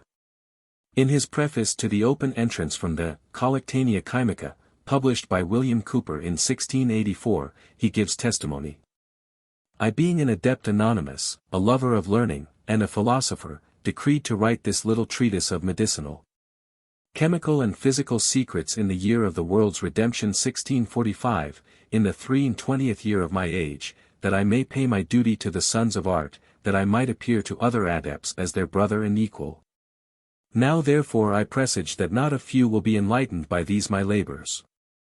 These are no fables, but real experiments which I have made and know, as every other adept will conclude by these lines. In truth, many times I laid aside my pen, designing to forbear from writing, being rather willing to have concealed the truth under a mask of envy, but God compelled me to write in him I could in no wise resist. Who alone knows the heart and unto whom be glory for ever. I believe that many in this last age of the world shall be rejoiced with the great secret because I have written so faithfully, leaving of my own will nothing in doubt for a young beginner. I know many already who possess it in common with myself, and am persuaded that I shall yet be acquainted in the immediate time to come. May God's most holy will be done therein. I acknowledge myself all unworthy of bringing those things about, but in such matters I submit in adoration to him, to whom all creation is subject, who created all to this end, and having created, preserves them. He then goes on to give an account of the transmutation of metals into silver and gold, and also of the fact that the medicine administered to some at the point of death effected their miraculous recovery. Of one occasion he writes, on a time in a foreign country I would have sold so much pure silver worth 600 pounds, but although I was dressed like a merchant they said unto me presently that the said metal was made by art. When I asked their reasons it was answered, we know the silver that comes from England, Spain, and other places, but this is none of these kinds. On hearing this I withdrew suddenly, leaving the silver behind me as well as its price and never returning. Again he remarks, I have made the stone, I do not possess it by theft but by the gift of God. I have made it and daily have it in my power, having formed it often with my own hands. I write the things that I know. In the last chapter of the open entrance is his message to those who have attained the goal. He who hath once, by the blessing of God, perfectly attained this art. I know not what in the world he can wish but that he may be free from all snares of wicked men so as to serve God without distraction. But it would be a vain thing by outward pomp to seek for vulgar applause. Such trifles are not esteemed by those who have this art, nay, rather they despise them. He therefore whom God hath blessed with this talent has this field of content. First, if he should live 1,000 years and every day provide for 1,000 men, he could not want, for he may increase his stone at his pleasure, both in weight and virtue so that if a man would, one man might transmute into perfect gold and silver all the imperfect metals that are in the whole world. Secondly, he may by this art make precious stones and gems, such as cannot be paralleled in nature for goodness and greatness. Thirdly and lastly, he hath a medicine universal, both for prolonging life and curing of all diseases, so that one true adeptist can easily cure all the sick people in the world. I mean his medicine is sufficient. Now to the King, eternal, immortal and sole almighty, be everlasting praise for these his unspeakable gifts and invaluable treasures. Whosoever enjoyeth this talent, let him be sure to employ it to the glory of God and the good of his neighbors. Lest he be found ungrateful to God his creditor who has blessed him with so great a talent and so be in the last day found guilty of misproving it and so condemned. His principal works are An Open Entrance to the Shut Palace of the King, Ripley Revived, The Marrow of Alchemy, in verse, Metallorum Metamorphosis, Brevis Manuductio ad Rubinum Coelestum, Phone Chemici Veritatis. And a few others in the Museum Hermeticum and in Manget's collection. There is also the story of a transmutation before Gustavus Adolphus in 1620, the gold of which was coined into metals, bearing the king's effigy with the reverse Mercury and Venus, and of another at Berlin, before the King of Prussia. Sir Isaac Newton, the famous 17th-century mathematician and scientist, though not generally known as an alchemist, was undoubtedly an experimenter in that particular branch of science. If one follows carefully, in the light of alchemical knowledge, the biography of Sir Isaac Newton by J. W. V. Sullivan, I think it is quite easy to realize the experimental theories on which he was working. Sir Arthur Eddington, in reviewing this book, says, "The science in which Newton seems to have been chiefly interested, and on which he spent most of his time was chemistry. He read widely and made innumerable experiments, entirely without fruit so far as we know. His amanuensis records.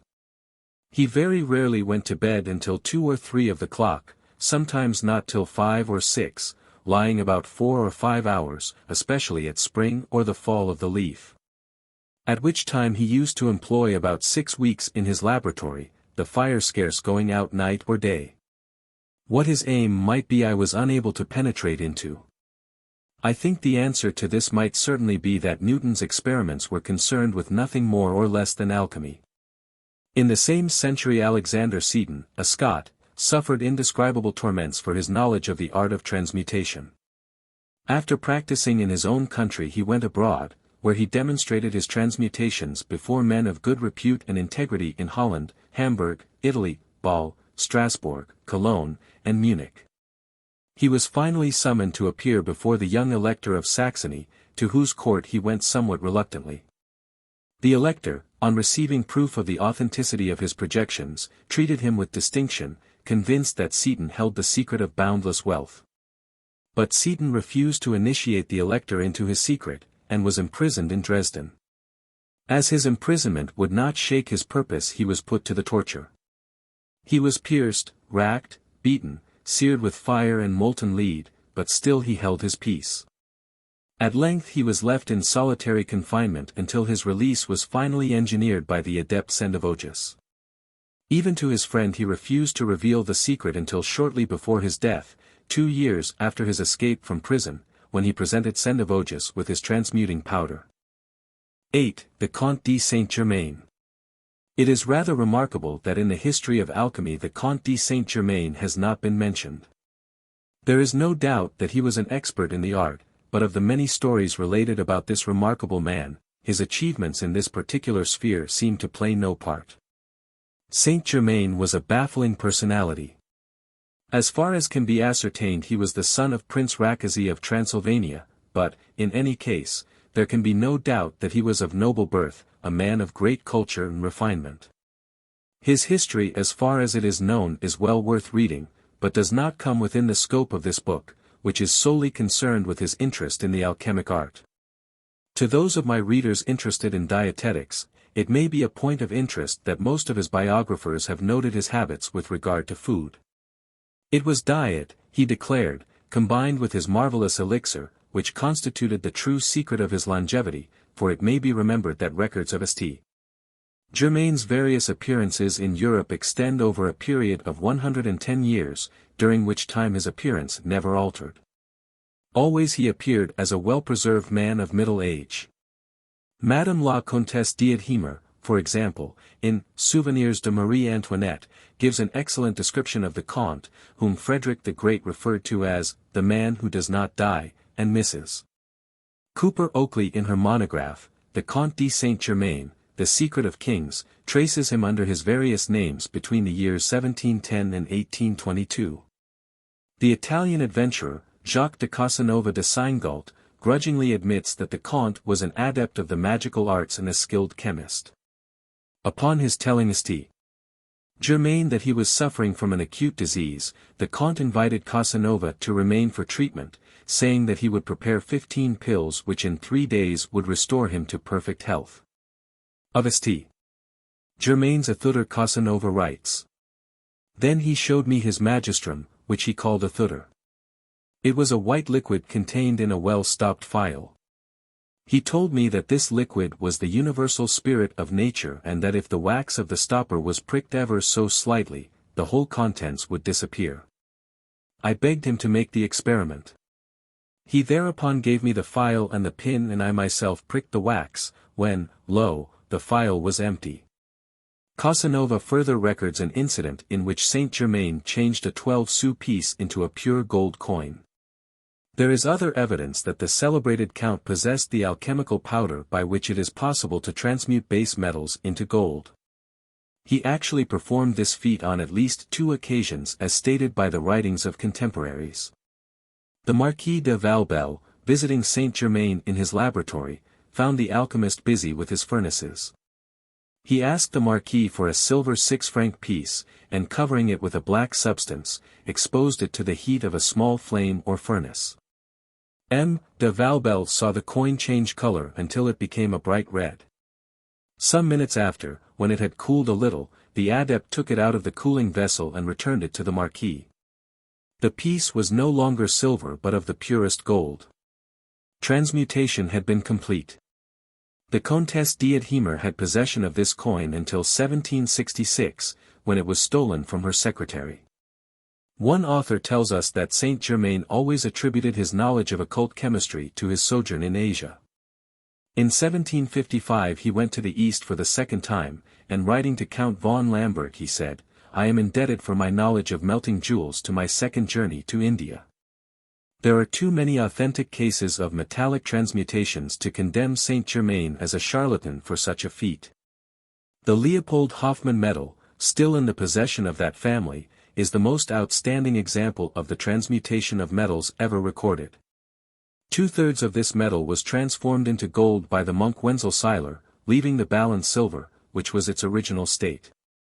In the circumstances fraud was impossible as there was but one copy of the metal extant. For these notes on incidents in Saint Germain's life I am indebted to Mr. Manly Hall's introductory material and commentary to the Most Holy Trinosophia, Comte de St. Germain. The Most Holy Trinosophia, or the Most Holy Threefold Wisdom, is composed of 12 sections. It is at the same time a picture of the process of initiation and an alchemical treatise, a fact which careful perusal will establish. Let me quote from section 12. "The hall into which I had just entered was perfectly round. It resembled the interior of a globe composed of hard transparent matter, as crystals, so that the light entered from all sides. Its lower part rested upon a vast basin filled with red sand. A gentle and equable warmth reigned in this circular enclosure. With astonishment I gazed around this crystal globe when a new phenomenon excited my admiration. From the floor of the hall ascended a gentle vapor, moist and saffron yellow. It enveloped me, raised me gently and within 36 days it bore me up to the upper part of the globe. Thereafter the vapor thinned. Little by little I descended and finally found myself again on the floor. My robe had changed its color. It had been green when I entered the hail, but now changed to a brilliant red. Here is a picture of the pelican in its sand bath, the process of the sublimation of the contents, and the change of color which takes place in one of the laboratory processes in the preparation of the Philosopher's Stone. That this preparation is a physical process carried out in a laboratory with water, retorts, sand bath, and furnaces, there is no doubt. That alchemy is purely a psychic and spiritual science has no basis in fact. A science to be a science must be capable of manifestation on every plane of consciousness, in other words it must be capable of demonstrating the axiom as above, so below. Alchemy can withstand this test, for it is, physically, spiritually, and psychically, a science manifesting throughout all form and all life. The various foregoing records should in some measure bear testimony to the claim of alchemy to be a physical science based on an inner knowledge of the properties of metals. Casanova's description of St. Germain alone is evidence that as recently as the latter part of the 18th century, at any rate, a method of preparing a physical stone, capable of transmuting metals and curing disease was in practice. Modern science knows of no substance that can change lead or quicksilver into the likeness of solid gold by the mere addition of a grain of red powder. And may therefore choose to scoff at the alchemists' assertions as products of a too fertile imagination, at their writings as gibberish. But the fact must be borne in mind that the assertions were corroborated by impartial observers, and that the gibberish of the Hermetic tracts is scarcely less intelligible to the layman than is modern chemical phraseology. 9. The seed of metals. In this section I am placing before my readers some alchemistical teachings, together with my own interpretation of the theory of alchemy. In an attempt to clarify some of the apparent jargon in which the alchemist expressed his thoughts, and to demonstrate the scientific truth contained therein, a truth as self-evident and comprehensible as any scientific theory of today. Instead of dealing with chemistry, occultism, and religion as distinct and separate subjects, alchemy has definitely taught the unity of all life and manifestation. It has attempted, and I think successfully, to correlate chemistry, occultism, religion, astrology, magic, and mythology, and to present them all as parts of the one manifestation. It has attempted also to show that as the health and well-being of the body are as necessary to true religion as true religion is necessary to a healthy and balanced body, so occultism, elucidating as it does the unseen aspects of man, is necessary to both. By true religion, of course, I mean, not the dogmatic teaching of any one church or sect, but the law of life and living, and by occultism, the manifestation of powers working through and with man to his ultimate perfection. That all things proceed from one thing by the will of the one being, that is, that all manifestation proceeds from one, is the axiom that lies at the root of the theory of all alchemical science. The Hermetic tract expressed it thus: as all things were produced from one by the mediation of one, so all things are produced from this one thing by adaptation, or, in other words, the one in manifestation has become many. From this one, this seed, as it were, which the alchemist has called the Alkahest, have proceeded three, mercury, sulfur, and salt, and again from these three have proceeded the many. Now we must remember that these terms are used by the alchemist very much as the modern chemist uses his terms, which when all is said, convey about as much or as little to the lay mind as do those of the alchemist.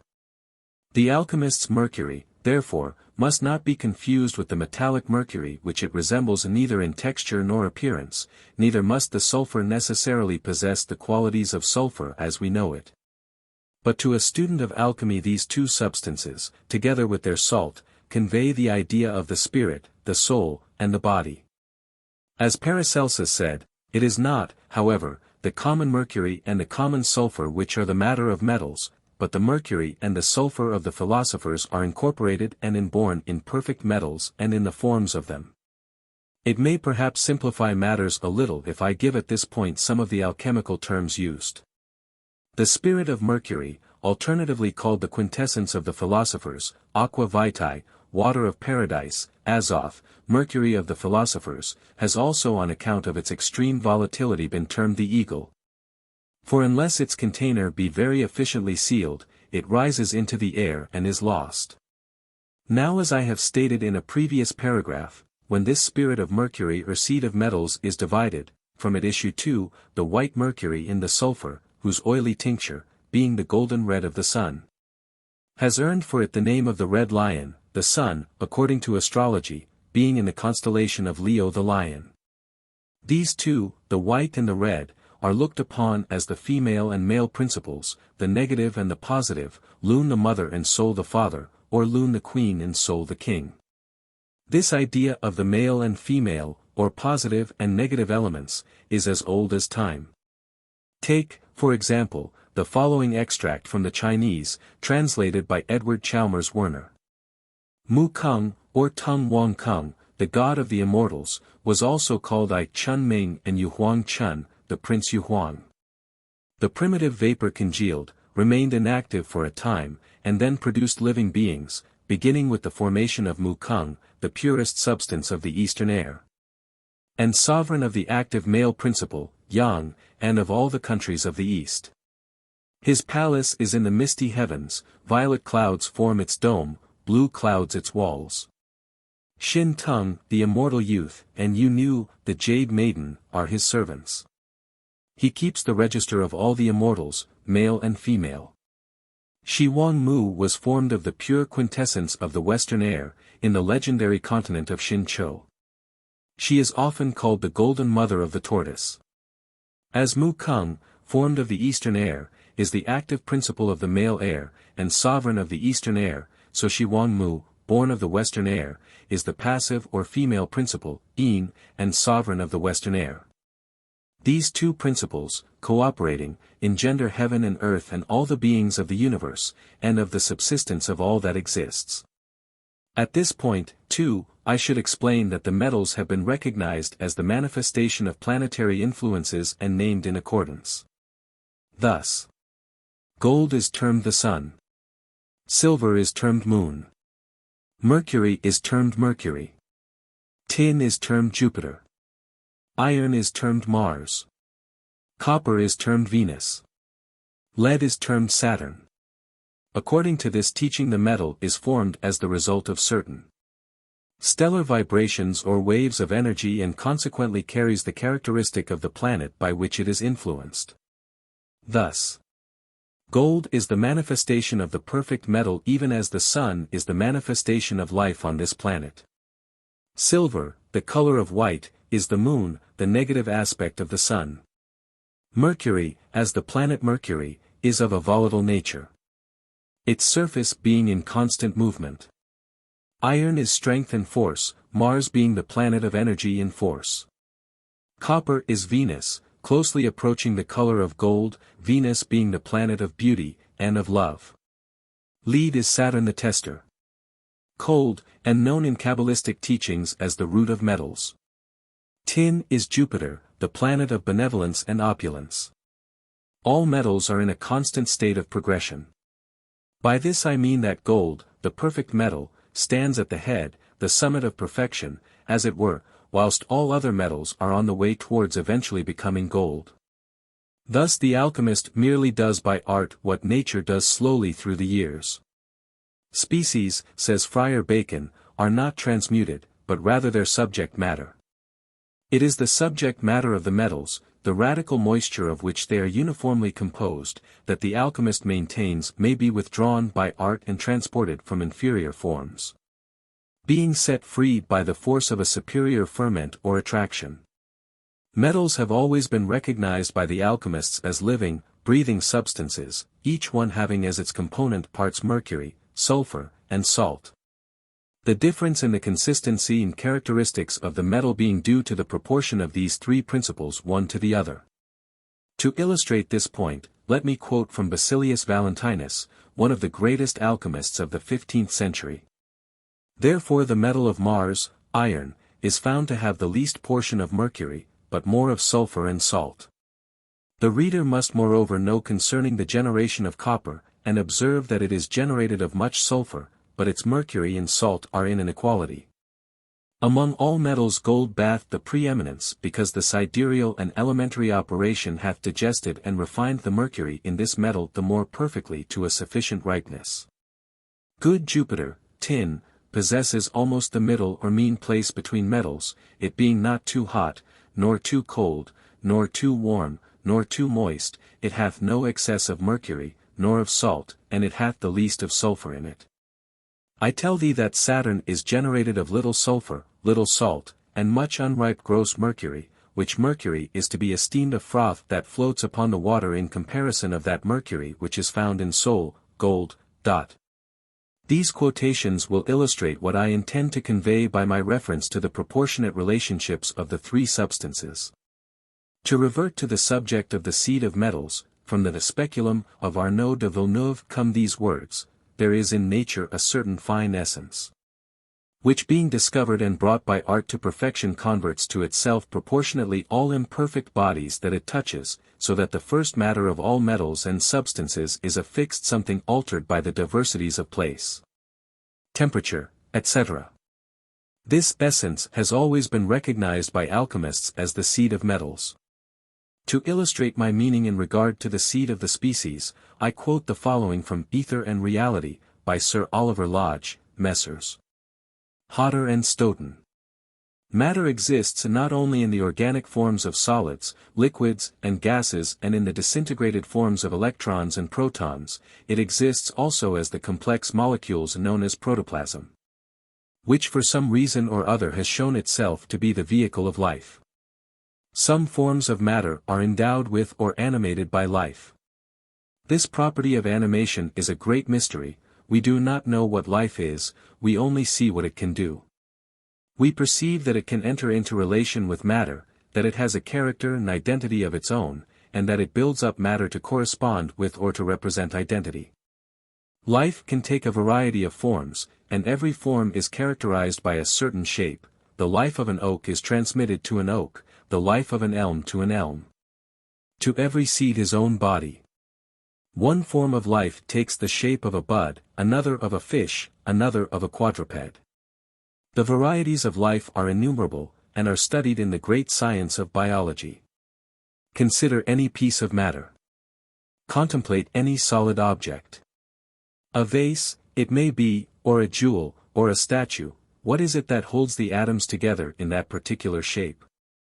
If the atoms were not connected they would be moving about at random, like the atoms of a gas. But they are connected, crystallized as it were, together by the forces of cohesion. Even in a liquid they are held together into a body of definite size, though not a definite shape. A liquid has size though not shape, a gas has neither. A solid has both. The shape is most definite and law-abiding in a crystal. But in a plant or animal it has a definite character too, not so definite as in a crystal. A good deal of variety is possible, yet an animal or vegetable body has an undoubted character of its own, even to minute detail. And this character is handed down from one generation to another, modified perhaps, but only slowly, by the age-long process of evolution. This extract from Sir Oliver Lodge I have quoted in full, for in the words, "To every seed his own body," lies the whole doctrine of alchemy, which has recognized a metallic seed peculiar to all metals. 10. The Spirit of Mercury. In the previous chapter one spoke of the substances mercury, sulfur, and salt as being analogous to the spirit, soul, and body. What I intend to convey is that the spirit of the metal is the spirit of mercury, a volatile essence which in its gaseous state is an ether, the sulfur is the soul or the blood, and the salt the ashes or the body. Again I quote from Basilius Valentinus, father of modern chemistry. Of the spirit of mercury. Though I have a peculiar style in writing, which will seem strange unto many, causing strange thoughts and fancies in their brains, yet there is reason enough for my so doing. I say enough, that I may remain by my own experience, not esteeming much of others' prating, because it is concealed in my knowledge, seeing having always the preeminence before hearing, and reason hath the praise before folly, wherefore I now say, that all visible, tangible things are made of the spirit of mercury, which excels all earthly things of the whole world, all things being made out of it, having their offspring only from it. For all is found therein which can perform all whatsoever the artist desires to find. It is the beginning to operate metals, when it has become a spiritual essence, which is mere air flying to and fro without wings. It is a moving wind, which after it has expelled its dwelling by Vulcan, it is driven into its chaos, where it again enters, and resolves itself into the elements. Where it is elevated and attracted by the sidereal stars after a magnetical manner unto themselves, out of love, whence he proceeded before, and was operated because it affects its like again, and attracts it to it. But if this spirit of Mercury can be caught, and made corporal, it resolves into a body, and becomes a pure, clear, transparent water, which is the true spiritual water, and the first mercurial root of the minerals and metals, spiritual, intangible, incombustible, without any mixture of earthly aquosity. It is that celestial water, whereof very much hath been written, for by this spirit of Mercury all metals, may if need require, be broken, opened, and resolved into their first matter, without corrosive. It renews the age of man or beast, even as the eagles, it consumes all evil, and conducts a long age to long life. This spirit of Mercury is the master key of my second key, whereof I wrote in the beginning, wherefore I will call. Come ye blessed of the Lord, be anointed, and refreshed with water, and embalm your bodies, that they may not putrefy or stink. For this celestial water is the beginning, the oil, and the means, seeing it burns not, because it is made of spiritual sulfur. The salt balsam is corporal, which is united with the water by the oil, whereof I will afterwards treat more at large, when I shall write of them, and mention them. And that I may further declare what is the essence, matter and form of the spirit of Mercury, I say, that its essence is blessed, its matter spiritual, and its form earthly, which yet must be understood by an incomprehensible way. These are indeed harsh expressions, many will think, thy proposals are all vain, strange effusions, raising wonderful imaginations, and true it is that they are strange, and require strange people to understand these sayings. It is not written for peasants, how they should grease cart-wheels, nor is it written unto those who have no knowledge of the art, though they be never so learned, or think themselves so. For I only account them learned, who next unto God's word, learn to know earthly things, which must be pondered and judged by the understanding, founded upon a true knowledge, to distinguish light from darkness, who choose that which is good, and reject the evil. It is needless for you to know what the beginning of this spirit of Mercury requires, because it can in no wise help nor advantage you, only take notice of this, that its beginning is supernatural, out of the celestial, sidereal and elementary, bestowed on it from the beginning of the first creation, that it may enter further into an earthly substance. But because this is necessary which hath been declared to you, leave the celestial to the soul, apprehend it by faith, and let the sidereal likewise alone, because these sidereal impressions are invisible and intangible. The elements have already brought forth the spirit perfect into the world by the nutriment, therefore let that alone likewise. For man cannot make the elements, but only the Creator, and remain by thy made spirit which is already formal and unformal, tangible and intangible, and yet is presented visibly. So have you enough of the first matter, out of which all metals and minerals grow, and is one only thing, and such a matter which unites itself with the sulfur in the following chapter, and enters into a coagulation with the salt of the first chapter, that it may be one body, and a perfect medicine of all metals, not only to bring forth in the earth at the beginning, as in the great world, but also by help of the vaporous body to transmute and change, together with the augmentation in the lesser world. Let not this seem strange to you, seeing the Most High hath permitted, and nature undertaken it. Many will not believe this, esteeming it impossible, despise and vilify these mysteries, which they understand not in the least. They may remain fools and idiots till an illumination follows, which cannot be without God's will, but remains till the time predestinate. But wise and discreet men, who have truly shed the sweat of their brows, will be my sufficient witnesses, and confirm the truth, and indeed believe and hold for a truth all that which I write in this case, as true as heaven and hell are preordained, and proposed as rewards of good and evil to the elect and reprobate.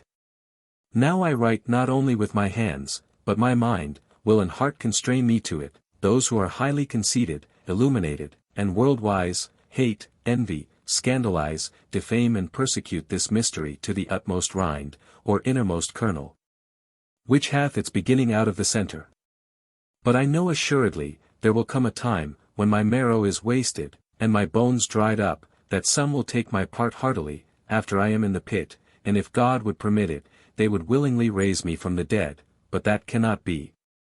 Wherefore I have left them my writings, that their faith and hope may have a seal of certainty and truth, to testify of me what my last will and testament was, which I ordained for the poor, and all the lovers of mysteries.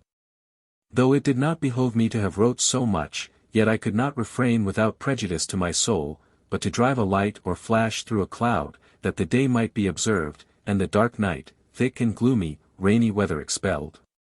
Now how the Archaists operates further by the Spirit of Mercury in the earth, or veins of the earth, take this advice, that after the spiritual seed is formed by the impression of the stars from above, and fed by the elements, it is a seed, and turns itself into a mercurial water, as first of all the great world was made of nothing, for when the Spirit moved upon the water, the celestial heat must needs raise a life in the cold waterish and earthly creatures. In the great world it was God's power, and the operation of the celestial lights, in the little world it is likewise God's power, and the operation to work into the earth by his divine and holy breath. Moreover the Almighty gave and ordained means to accomplish it, that one creature had obtained power to operate in the other, and the one to help and assist the other, to perform and fulfill all the works of the Lord. And so an influence was permitted the earth to bring forth by the lights of heaven, as also an internal heat, to warm and digest that which was too cold for the earth, by reason of its humidity. As unto every creature a peculiar fashion according to its kind. So that a subtle sulphureous vapor is stirred up by the starry heaven, not the common, but another more clarified and pure vapor, distinct from others, which unites itself with the mercurial substance. By whose warm property, in process of time, the superfluous moisture is dried up, and then when the soulish property comes to it, which gives a preservation to the body in balsam. Operating first into the earth by a spiritual and sidereal influence, then are metals generated of it, as it pleaseth the mixture of the three principles, the body being formed according as it assumes unto it the greatest part of those three. But if the Spirit of Mercury be intended and qualified from above upon animals, it becomes an animal substance, if it goes upon vegetables by order, it becomes a vegetable work. But if, by reason of its infused nature, it fall on minerals, it becomes minerals and metals, yet each one hath its distinction as they are wrought, the animals for themselves, the vegetables on another manner and form by themselves. And so likewise the minerals, each one a several way, whereof to write particularly would be too tedious, and yield large and various narrations. This is the summary in brief, that without the Spirit of Mercury, which is the only true key, you can never make corporal gold potable, nor the philosopher's stone. Let it remain by this conclusion, be silent. For I myself will at present say no more, because silence is enjoined thee and me by the orderly judge, recommending the execution and further search thereof to another, who hath not as yet reduced the matter into a right order. And hear the words of Alexander von Such 10, from the blessed casket of nature's marvels by Benedictus Figulus. The primary matter of man and the primary matter of the great world are one and the same thing. But this primary matter of the world and of man is a crystalline water of which Holy Writ says, before God created heaven and earth, the Spirit of the Lord brooded over the waters. This water became a primary matter of both. But where remains the Spirit of the Lord, which brooded over the waters, after the two worlds, i.e. heaven and earth, and man had been created from the same? I reply, in the primary matter of man and of the world, God who is perfection, has wished to dwell in man. But here the following question might be put. How did man know, since the primary matter of man and the world is a crystalline water, how could man know whether the Spirit of the Lord had remained in this primary matter of the world, or of man? I reply, he knew it by the art of water, for water was his teacher. This teacher shewed him how the world dies, how the spirit departs from it, how the body is without spirit, the spirit without body. He saw how the spirit returns to the body, and the body revives. He saw by the decay of the world that it did not become again what it had been before. Hence it became plain to him that God dwells not in that which passes away, but in that which is eternal. 11. The Quintessence, I. Space, whether interplanetary, intermaterial, or interorganic, is filled with a subtle fluid or gas, which we call, as did the ancients, a thin solitary ether. This fluid or gas, unchangeable in composition, indestructible, invisible, pervades everything in all matter. Metal, mineral, tree, plant, animal, man, each is charged with the ether in varying degrees. All life on the planet is charged in like manner. A world is built up in this fluid, and moves through a sea of it. Ether, which the occultist terms astral light, determines the constitution of bodies. Hardness and softness, solidity and liquidity, all depend on the relative proportion of ethereal and ponderable matter of which they are composed. The arbitrary division and classification of physical science, the whole range of physical phenomena, proceeds from the primary ether, for science has reduced matter as we know it to ether, which, although not solid matter, is still matter. When most of us speak of matter, of course, we usually visualize solid substance, but it has been proved by science that matter is not actually solid, but merely a stress, a strain in the ether. The atoms, and finer still, the electrons and protons of which it is composed, all move in a sea of ether, so that in accordance with this theory, the very air we breathe, the very bodies we inhabit, all must likewise be moving in this sea of ether. The parent element from which all manifestation has come. This principle that all things proceed from one is demonstrable in the physical, in the principles of biology. The multicellular organisms, complex as they may be in their structure, nevertheless arise from a single cell. Science postulates that all matter is composed of atoms. The atoms, however, are composed of protons and electrons, and the electrons in their turn are evidently composed of ether. This ether is a universal connecting medium filling all space to the furthest limits, penetrating the interstices of the atoms without a break in its continuity, and so completely does it fill space that it is sometimes identified with space. And has, in fact, been spoken of as absolute space. The ether of space, according to Sir Oliver Lodge, is a theme of unknown and apparently infinite magnitude, and of a reality beyond the present conception of man. It is that of which everyday material consists, a link between the worlds, a consummate substance of overpowering grandeur. By a kind of instinct one feels it to be the home of spiritual existence, the realm of the awe-inspiring and supernal. It is coextensive with the physical universe, and is absent from no part of space. Beyond the furthest star it extends, in the heart of the atom it has its being. It permeates and controls and dominates all. It eludes the human senses and can only be envisaged by the powers of the mind. Yet the ether is a physical thing, it is not a physical entity, it has definite properties. It is not matter any more than hydrogen and oxygen are water, but it is the vehicle of both matter and spirit. Now the occultist has divided matter, seen and unseen, into 7 principles or planes, and of these the 5th principle, or quintessence, corresponds to science's ether of space. If we are willing to admit that there is truth in this statement, then we may begin to see that alchemy is based on absolute law. All the forces of our scientists have originated in the vital principle, that one collective life of our solar system, which life is a part of, or rather one of the aspects of, the one universal life. During life there is present in man a finely diffused form of matter, a vapor filling not merely every part of his physical body, but actually stored in some parts. A matter constantly renewed by the vital chemistry, a matter as easily disposed of as the breath, once the breath has served its purpose.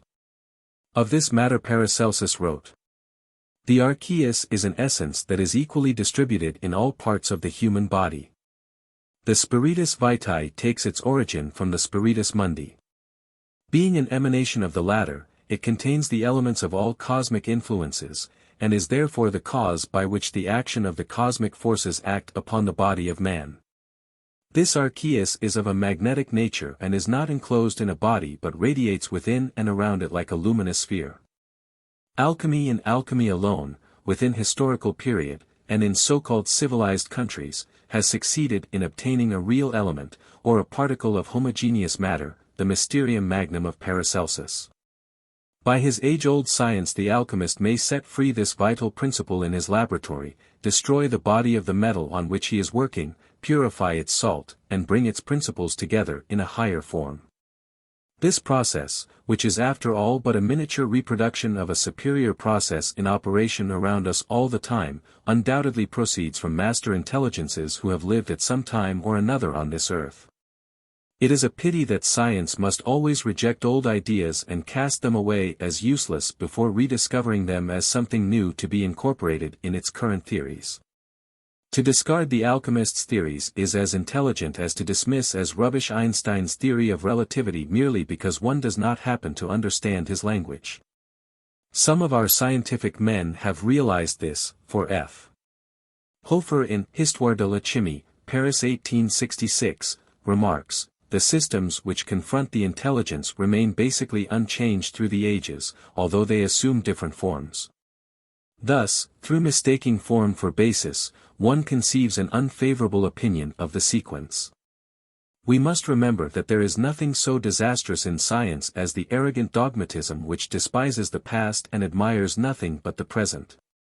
If science would but try to understand the conception of the universe as taught by occultism throughout the ages, taking as its starting point the teaching of the one life in manifestation, its 7 planes of consciousness, its infinite forces, and as the basis of its philosophy the Hermetic axiom as above, so below, it would found a system based on eternal truth instead of on a quicksand of theories. Science will never really understand the truth about life until it reaches this realization, which cannot be attained through its instruments and appliances, but only through the inner powers of the mind." 12. The Quintessence, 2. Nothing of true value is located in the body of a substance, but in the virtue thereof, and this is the principle of the quintessence, which reduces, say 20 pounds of a given substance into a single ounce, and that ounce far exceeds the 20 pounds, in potency. Hence the less there is of body, the more in proportion is the virtue thereof. Paracelsus has said, "The Magi in their wisdom asserted that all creatures might be brought to one unified substance, which substance they affirm, may by purification and purgation, attain to so high a degree of subtlety, such divine nature and occult property, as to work wonderful results. For they considered that by returning to the earth, and by a supreme and magical separation, a certain perfect substance would come forth, which is at length, by many industrious and prolonged preparations, exalted and raised up above the range of vegetable substances into mineral, above mineral into metallic, and above perfect metallic substances into a perpetual and divine quintessence, including in itself the essence of all celestial and terrestrial creatures." By this quintessence or quintamessi, Paracelsus meant the nucleus of the essences and properties of all things in the universal world. From the golden casket of Benedictus Figulus comes the following. "For the elements and their compounds in addition to crass matter, are composed of a subtle substance, or intrinsic radical humidity, diffused through the elemental parts. Simple and wholly incorruptible, long preserving the things themselves in vigor, and called the spirit of the world, proceeding from the soul of the world, the one certain life filling and fathoming all things, so that from the 3 genera, or creatures, intellectual, celestial and corruptible, there is formed the one machine of the whole world.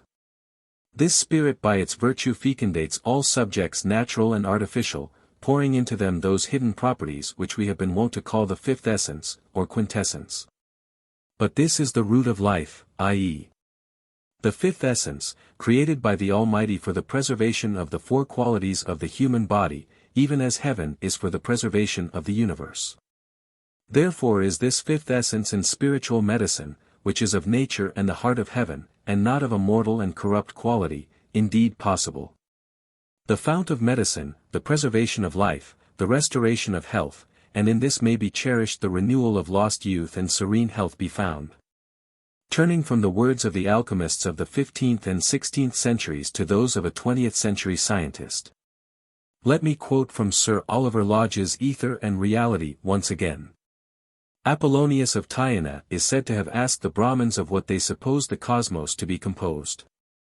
"Of the 5 elements. How can there be a 5th, demanded Apollonius, beside water and air and earth and fire?" "There is the ether," replied the Brahmin, "which we must regard as the element of which the gods are made. For just as all mortal creatures inhale the air, so do immortal and divine natures inhale the ether.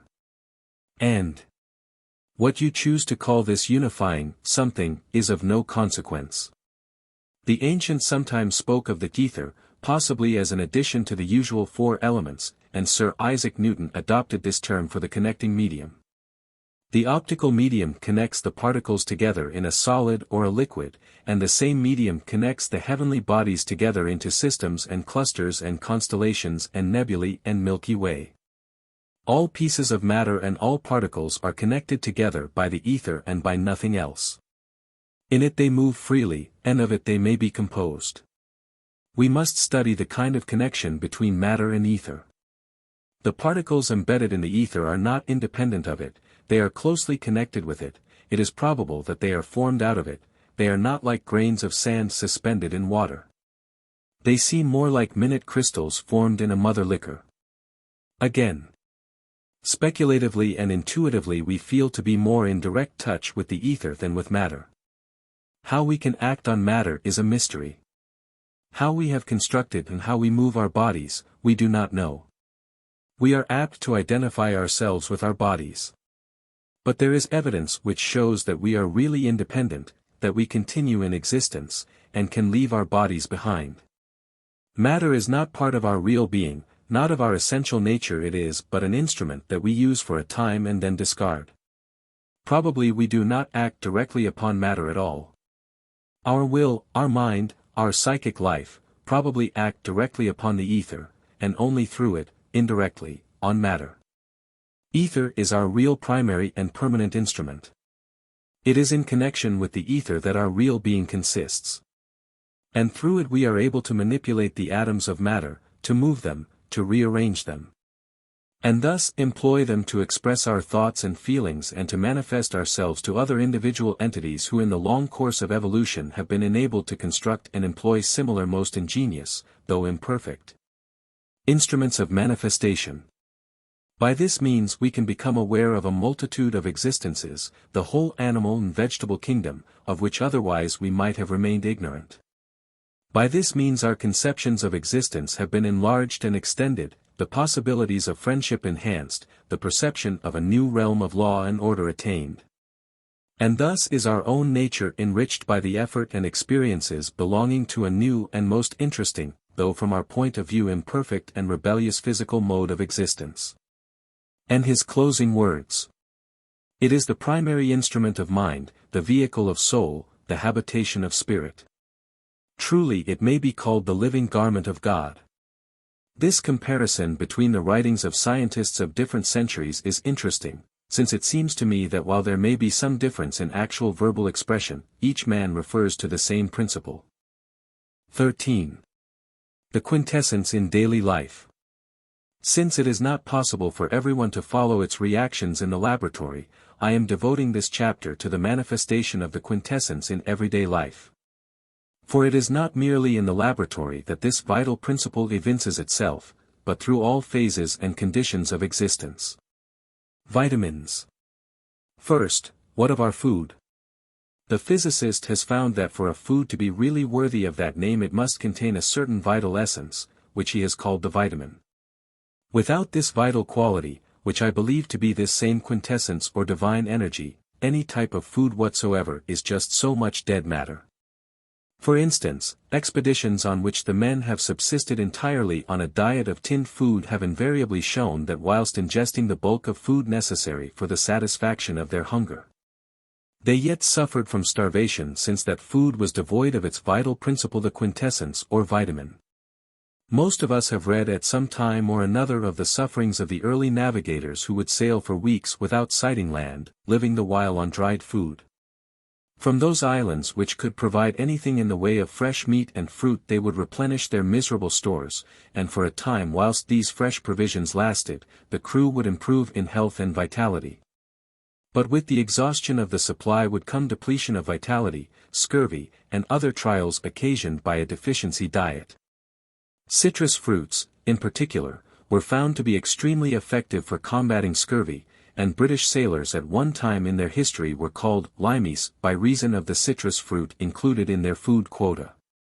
This food problem, then, which we have confronting us is surely a proposition of vast dimensions. From all sides we are bombarded with demands for a fitter people, for an A1 nation, but if this high standard of national health is to be attained, then the food problem of the people must be tackled in all seriousness. While the peoples of the world depend for their sustenance, as the greater part of our Western civilization does today, on a diet of highly refined food, from which all real food value has been extracted in the process of refinement, there is little hope of any improvement in their physical status, and this lack of vitally charged food may easily be a reason, and a very important reason, for such diseases as cancer and kindred complaints. Infantile paralysis, sleepy sickness, and influenza. As a preventative to many diseases, medical men are now recommending vitamin D. But actually this question of vitamins is only touching the edge of a problem which is of very real importance and urgency to each one of us: the necessity for a diet incorporating in its constituents that vital energy or quintessence without which a food is no food at all. Digestion. From the food itself let us turn our attention to the digestion of that food in the human body. In the process of digestion we find a much more complex action taking place than physiology has so far been able to demonstrate. The process of ingesting food into the human stomach is really a mild form of poisoning, and in order to utilize to the best advantage the foodstuffs he is taking, the human being must transmute those foodstuffs, provided for him by the animal and vegetable kingdoms, into a form that the cells of his body can readily take up and assimilate. Without this process of change in digestion, man would probably die of poisoning. For an example of this changing process, take albumin. Albumin in the process of digestion is split up into its amino acids and then brought together again as a human albumin capable of absorption and assimilation by the cells of the human body. Can any physiologist explain how this change takes place? Physiologically there is no explanation which would elucidate this process, but that it does take place is a fact. In its enactment we have an instance of transmutation, of man taking into his body a lower form of life for its transmutation into something higher, and what is that but an alchemical process? The transmutation of a lower substance into a higher, when it takes place in the body of man, is definitely a function of the unconscious part of the mind, a function not consciously performed by the ordinary individual owing to the fact that the mind of man, in the process of building form from the amoeba upwards, has relegated such functions to the unconscious or subconscious part of the mind, leaving the surface consciousness to carry on with outside problems. Thus whilst all this work of digestion, circulation, breathing, etc., is being carried on by the deeper strata of the mind, the upper strata are free, as I have just said, to deal with the demands of everyday life. How many of us realize, I wonder, that here in this very process of digestion is taking place an act of magic which the average man cannot understand, complacently though he accepts it? Occultists have taught that this process of the transmutation of food in the human body can be helped by the conscious part of the mind, by what some schools would call autosuggestion. Thus we have an example of man as the medium through which a transmutation of a lower form of matter into a higher may take place. Breathing. To take another function of the human body, that of breathing. What has physiology to tell us of the process of breathing? We are taught that the most important function of breathing is the taking of oxygen into the lungs to revivify that venous blood which has lost its oxygen in its circulation of the body, and has to be replaced before it can pass on into the arterial circulation once more.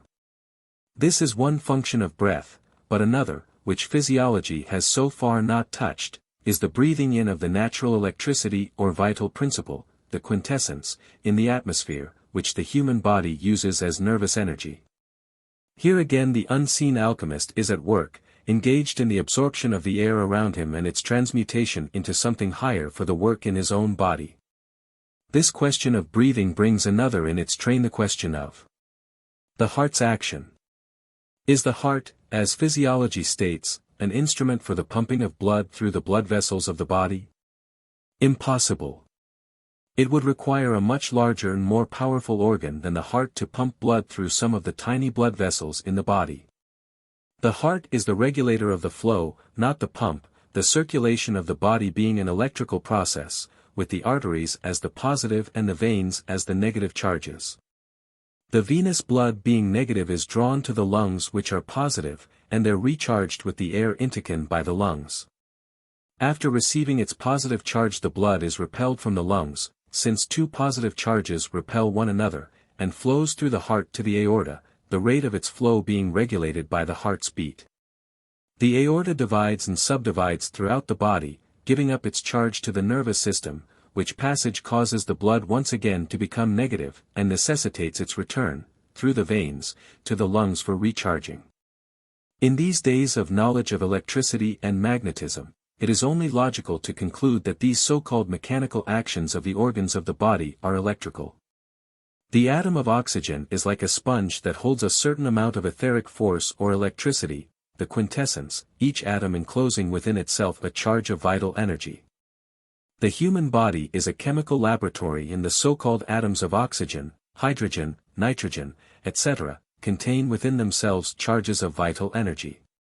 The yogi, in describing his breathing exercises, speaks of a certain vital principle of energy which he calls prana, which is in actual fact another instance of the manifestation of the quintessence. In his system of breathing the mind is so centered on the act of breathing that this quintessence of the air is consciously taken in for the revitalization of every part of his body. When you take a holiday in the mountains or by the sea, with beneficial results, the real benefit obtained is from this quintessence or vital energy in the air which you breathe in. The alchemist, by his laboratory process, is taking this quintessence or vital energy from metals, since he has found in his experience that it is obtained from minerals and metals in a more perfect form than from plant life.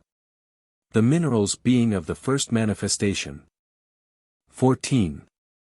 The medicine from metals. In our treatment of the human body we have to remember that in composition it is not an inanimate object capable of sustaining the kind of treatment accorded to a sack of sand, but a delicate organism possessed of the capacity of feeling, consciously and unconsciously, and must be handled accordingly. The cell life of the body is selective in the finest sense, the cells rejecting any substance unfit for their use. And consequently it is as reasonable to expect to run a modern aeroplane engine on inferior fuel as to ingest into the human body for its maintenance a drug of a gross nature, or a food devoid of its natural vital principle. We all have constant proof of the fact that at a certain stage in his life man's body apparently begins to deteriorate. The reason given for this deterioration being the slowing down of the cell activity with the result that the body's wasting process proceeds more rapidly than does the repairing process. This explanation is correct, for as man gets older, the vital energy does not flow through to the cells of his body so efficiently as in his youth, and the cells of the body, when unable to obtain their requisite elements, become sluggish in their action and ultimately diseased. In this connection our ideas on so-called diseased bacteria have to be very much revised. The so-called bacteria is the medium through which the vital energy is transferred to the cell life. This is its work, the purpose for which it was created, and if for some reason the flow of that energy is impeded in its passage, then the bacteria takes its energy from the cell, and at once becomes pathological. For this reason it has been regarded by the medical faculty as the cause of the disease. But any bacteriologist will realize how nearly he has approached to the truth of this statement when he in his turn states, for example, that certain types of bacteria are oxygen-eating, that is, in the event of their being unable to obtain their oxygen from such a substance as sugar, they take it from the human body and so debilitate and disease that body. For this reason, if we really desire to become an A1 race, we must find and understand the preparation of those elements which the human body's cell life requires to assist its correct functioning, for when the cell life of the body fails, then the body itself fails also. Alchemy, as demonstrated by two of its most prominent exponents, Basil Valentine and Paracelsus, is concerned not only with the attainment of the philosopher's stone, but with the preparation of medicines, by which is meant the separation of the ethereal from the gross, the true secret of the Spagyric Art. At the present day we have two definite systems of medicine, the one termed allopathy, the other homeopathy. Both these systems have countless remedies, but neither is by any means perfect, for where the allopath gains his cures, the homeopathist has to admit defeat, and where the homeopathist succeeds, the allopath may fail. The allopath, whose methods are the more widely practiced at the moment, maintains that the homeopathist gains his successes through the imagination of his patients, but the homeopathist believes his methods to be the more scientific, since he deals with a more finely divided and spiritualized medium. For while the allopath uses his drugs without trituration, the homeopathist triturates his drugs from the first decimal to the higher potencies even up to the 200th decimal. Even so, although his method is the more perfect of the two, it is still far from the ideal. The homeopathists, of course, teach that the founder of their system was Hahnemann, but in actual fact this is inaccurate. Hahnemann merely rediscovered in part a system which had been taught in alchemy for hundreds of years. I say in part because the alchemists' interpretation of the system was very much more perfect than is the modern homeopathists. In regard to the question of potencies, I will repeat once again the definition of the quintessence: nothing of true value is located in the body of a substance but in the virtue thereof. And this is the principle of the quintessence, which reduces, say, 20 pounds to a single ounce, but that ounce far exceeds in potency the entire 20 pounds. Thus to find the quintessence of iron, for example, the metal is changed into its vitriol or salts, which in turn are purified by several washings in distilled water, and after each washing recrystallized. The salt is then calcined to redness and its spirit drawn off in a special manner and also in its turn carefully distilled several times, the result being a red oil of iron which is its true essence, a few drops constituting a dose. The first essential of a really effective healing agent is that it should contain the quintessence or vital principle of the herb or metal used. And it is the homeopathist's failure to provide this element in his preparations which entails the loss of the real value of his medicaments. The allopath's failures lie in the fact that his remedies are always administered in too crude a form. In the administration of a metal, for instance, it must be understood that the body of a metal is worthless. As a medicine, it cannot heal, it is the essence alone that is curative. Only too often the body is poisonous, and until that gross part of the metal be broken up, its administration is definitely harmful. Probably one of the most common forms of metallic poisoning is that of mercury, but remove the harmful parts of the metal and the healing essence is free to do its work thoroughly. Nitrate of silver is a caustic poison, but remove the gross part of the metal and the essence of the silver is a cure for diseases of the brain. Lead salts are poisonous, it is true, and in many cases their administration has resulted in death from lead poisoning, but remove that poisonous matter and the remaining essence, which is clear, sweet-smelling, and aromatic in taste, forms a cure for all diseases of the spleen. Copper, when the gross body of the metal is removed and the essence unlocked, is invaluable for the nervous system and the kidneys. Likewise, tin for the liver, iron for all inflammatory diseases, and the bile, and gold for the heart and general circulation. But gold, too, is only suitable for a medicine when the salts of gold are reduced into the oil of gold and distilled into a golden liquid, then and only then is gold tolerated and utilized by the human body. The salts of gold used at the present day can never be assimilated, for by their present method of preparation they can never be properly distilled and purified. From the foregoing paragraphs it will be seen that the whole principle of cure rests on the proper separation of this quintessence to which alchemy, and alchemy alone, provides the key. The whole principle of the system is that the body of the metal impedes the action of the essence, and those metals which have hitherto been regarded as poisonous, mercury, antimony, lead, arsenic, are all non-poisonous and capable of greater curative potency when this process has been faithfully carried out. A third system of medicine which I have not mentioned, and which is not much practiced in this country, has recently come into being. I refer to the colloidal system. Although even here the methods of preparation have not been pushed quite far enough, the results of some of its experiments would seem to indicate that this particular branch of research work is being conducted on the right lines, and is paving the way to a more efficient system of medicine. The Rockefeller Institute, in the course of its research work, has demonstrated that iron taken in this form is much more easily absorbed by the body than in its cruder state.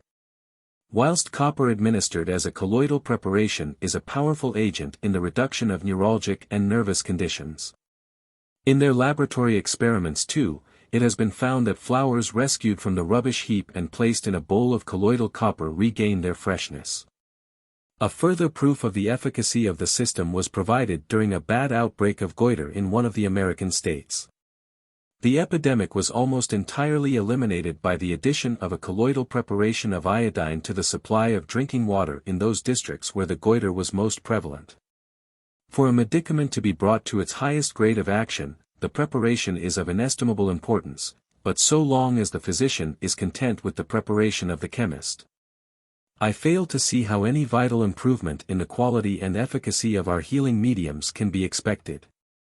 The physician is no chemist, the chemist has no clinical experience, and so the medicinal art must fail repeatedly not because its students themselves are incompetent, but because the system under which they work is so inadequate. We contribute enormous sums of money to the maintenance of our hospitals and at the same time drive into them the victims of our foolish system of drugging and feeding. I repeat, it is not the body of men that I condemn, but merely our absurd system of contradictions. Paracelsus has said, "If, then, it be of such vast importance that alchemy shall be thoroughly understood in medicine, the reason of this importance arises from the great latent virtue which resides in natural things, which also can lie open to none, save in so far as they are revealed by alchemy. Otherwise it is just as if one should see a tree in winter and not recognize it, or be ignorant what was in it until summer puts forth, one after another, now branches, now flowers, now fruits, and whatever appertains to it. So in these matters there is a latent virtue which is occult to men in general. And unless a man learns and makes proof of these things, which can only be done by an alchemist, just as by the summer, it is not possible that he can investigate the subject in any other way." Again he says, "Who will deny that even in the very best things a poison may be hid? All must acknowledge this. And if this be true, I would now ask you whether it is not right that the poison should be separated from what is good and useful, that the good should be taken and the evil left. Such should certainly be the case. If so, tell me how it is separated in your surgeries. With you all these elements remain mixed. See your own simplicity, then, if you are forced to confess that a poison lies hid, and are asked how it is to be got rid of. Then you bring forth I know not how many correctives, which shall drive out and take away the poison. Does not the poison remain afterwards as before? And yet you boast that you have so corrected it that the poison no longer harms. Whither has it gone? Exceed the proper dose, and you will soon see where the poison is. The elimination of a poison can only be done by separation. If this is not brought about you cannot be sure of your work. If a sure foundation be necessary for the extraction of the poison, this is afforded by alchemy. But when the bodies are contrary, it is absolutely necessary that one of them should be taken away and removed, so that in this way all contrariety should be separated from the good. It is necessary that everything which is to benefit man shall have passed by fire to a second birth. Should not this then be deemed the right fundamental principle by every physician? I put forward these ideas because I believe that in the medicine of metals there is a perfect curative system. That in the 7 metals, gold, silver, iron, copper, tin, mercury, and lead can be found elements to cure all discords in the human body, and that when this system is properly understood and practiced, the multitude of remedies may be discarded. Be it understood that this is not my system, but one which is as old as man himself. Truly it has been said that there is nothing new under the sun, for knowledge is revealed and is submerged again, even as a nation rises and falls. Here is a system, tested throughout the ages, but lost again and again by ignorance or prejudice, in the same way that great nations have risen and fallen and been lost to history beneath the desert sands and in the ocean depths. To what end do we study history if not to learn from it? To profit by the example of those who have gone before, to learn from their mistakes, if needs be? Our civilization of today might be a far greater civilization if it would but borrow from the past, for knowledge there has always been, and wise men there have always been, who despite the persecution and opposition of their fellow men have yet labored to preserve these secrets for posterity. 15. Practical.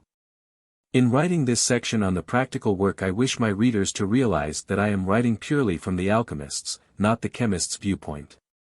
I fully realized when commencing this work that my only hope of success was to put on one side for the time being any knowledge of chemistry that I might possess and to study alchemistical writings in a sincere attempt to understand the alchemist's language and reasoning. And then, by following out his instructions faithfully step by step, to prove the practicability of this science. The chemist who may read this book must therefore appreciate this point, and understand that at the moment I am not trying to reconcile my findings with the precepts of orthodox chemistry, but merely placing on record my work as an alchemist. The practice of alchemy in the laboratory has been a far from easy task, as those who have at any time studied literature on the subject will fully appreciate. It is only by continuous experiment and constant comparison with alchemistic writings that the present results have eventually been attained. And looking back on the years of persistence in the face of the countless difficulties and failures which ever confront the would-be alchemist, one can well question the wisdom of pursuing such a course. At last, however, it does seem that these labors may not have been entirely in vain, for from these experiments has gradually emerged the vision of the benefit this art could be to man who, in his present state of imperfection, with its accompanying suffering of mind and body, would seem to require some assistance on his way through life. As I have said, I believe that in this art lies man's salvation from sickness and disease, and the secret of his ultimate perfection, but needless to say, in order to utilize to the full the physical benefits of alchemistic research, man must undertake the transmutation of certain baser elements in his emotional and mental makeup.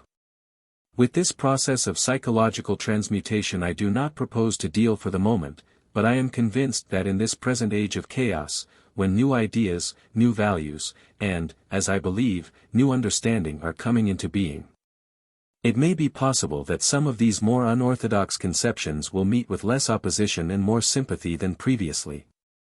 Since the complete destruction of all those conditions which in the 19th century seemed so permanent and immovable, man has been far less inclined to reject out of hand any new idea which may be put before him. For this reason I write down my findings of an age-old truth in the belief that it is a task destiny has set me, and whether my words be accepted or no lies not with me but with those to whom they are addressed. Come with me, therefore, to my little laboratory with its array of alembics, crucibles, and sand baths, and hear something of the struggles of the would-be alchemist and of the mysteries he seeks to unravel. After a careful study of Basil Valentine's Triumphal Chariot of Antimony, I decided to make my first experiments with antimony. I soon found, however, that on arriving at a crucial point, the key had almost invariably been deliberately withheld, and a dissertation on theology inserted in its place. Gradually, however, I came to realize that the theological discourse was not without object, but actually the means of veiling a valuable clue of some kind. After much labor, a fragrant golden liquid was finally obtained from the antimony, although this was merely a beginning. The Alkahest of the alchemist, the first matter, still remained a mystery. Then followed processes with iron and copper. After purification of the salts or vitriol of these metals, of calcination, and the obtaining of a salt from the calcined metal by a special process, followed by careful distillation and redistillation in rectified spirits of wine. The oil of these metals was obtained, a few drops of which used singly, or in conjunction, proved very efficacious in eases of anemia and debility which the ordinary iron medicine failed to touch. The conjunction of iron and copper proved to be an elixir of a very stimulating and regenerating character, the action being such as to clear the body from toxins. And I well remember on taking a few drops one evening that the prospect of a spell of fairly strenuous mental work, even after a really laborious day, seemed to hold no terrors for me. But still the Alkahest remained an enigma, and so further experiments were made with silver and mercury. For those with silver, fine silver was reduced with nitric acid to the salts of the metal, carefully washed in distilled water, sublimated by special process, finally yielding up a white oil which had a very soothing effect on highly nervous cases. In the case of mercury, the metal on being reduced to its oil, produced a clear crystalline liquid with great curative properties, but unlike common mercury, no poisonous qualities. After this I decided to work upon fine gold, that is, without any alloy. This was dissolved in aqua regia and reduced to the salts of gold. These were washed in distilled water, which in its turn was evaporated in order to remove its very caustic properties. It was at this point that a very real difficulty arose, for when these salts of gold lose their acidity, they slowly but surely tend to return to their metallic form again. Nevertheless, an elixir was finally produced from them by distillation, although even then a residue of fine metallic gold remained behind in the retort.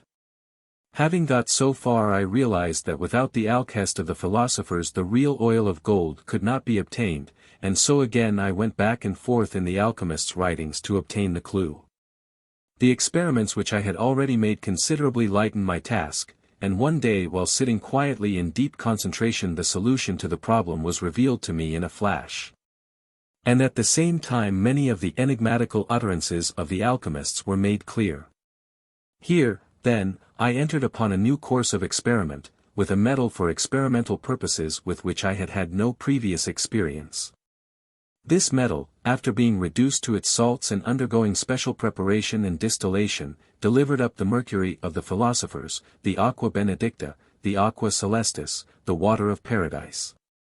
The first intimation I had of this triumph was a violent hissing, jets of vapor pouring from the retort and into the receiver like sharp bursts from a machine gun, and then a violent explosion. Whilst a very potent and subtle odor filled the laboratory and its surroundings. A friend has described this odor as resembling the dewy earth on a June morning, with the hint of growing flowers in the air, the breath of the wind over heather and hill, and the sweet smell of the rain on the parched earth. Nicholas Flamel, after searching and experimenting from the age of 20, wrote when he was 80 years old. Finally I found that which I desired, which I also soon knew by the strong scent and odor thereof. Does this not coincide, this voice from the 14th century, with my own description of the peculiar subtle odor?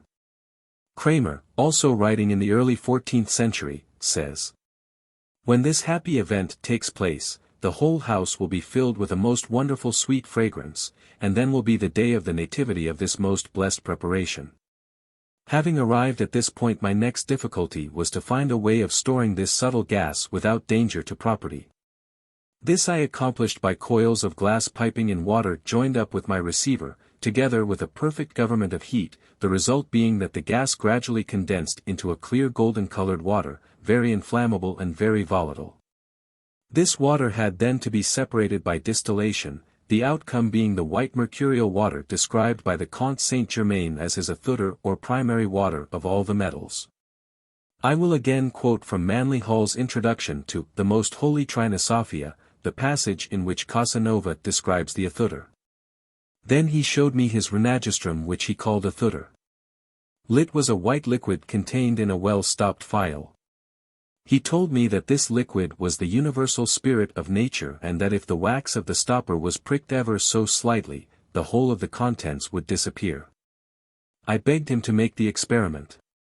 He thereupon gave me the phial and the pin and I myself pricked the wax, when, lo, the phial was empty."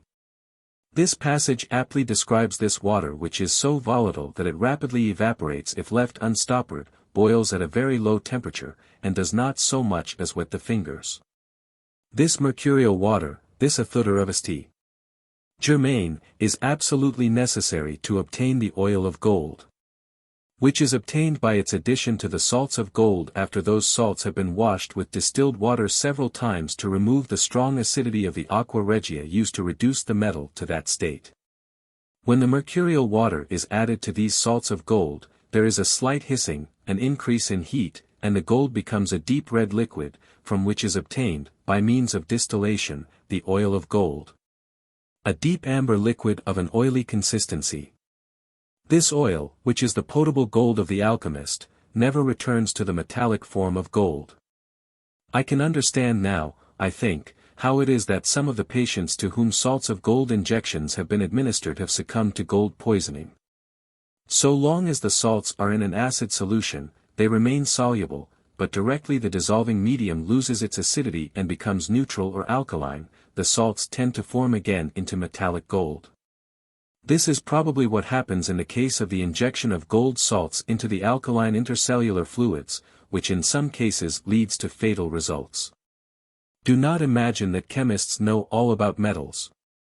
They do not, as the following quotation from the report of Professor Charles Gibson's presidential address on recent investigations in the chemistry of gold would seem to show. The address was of a highly technical nature.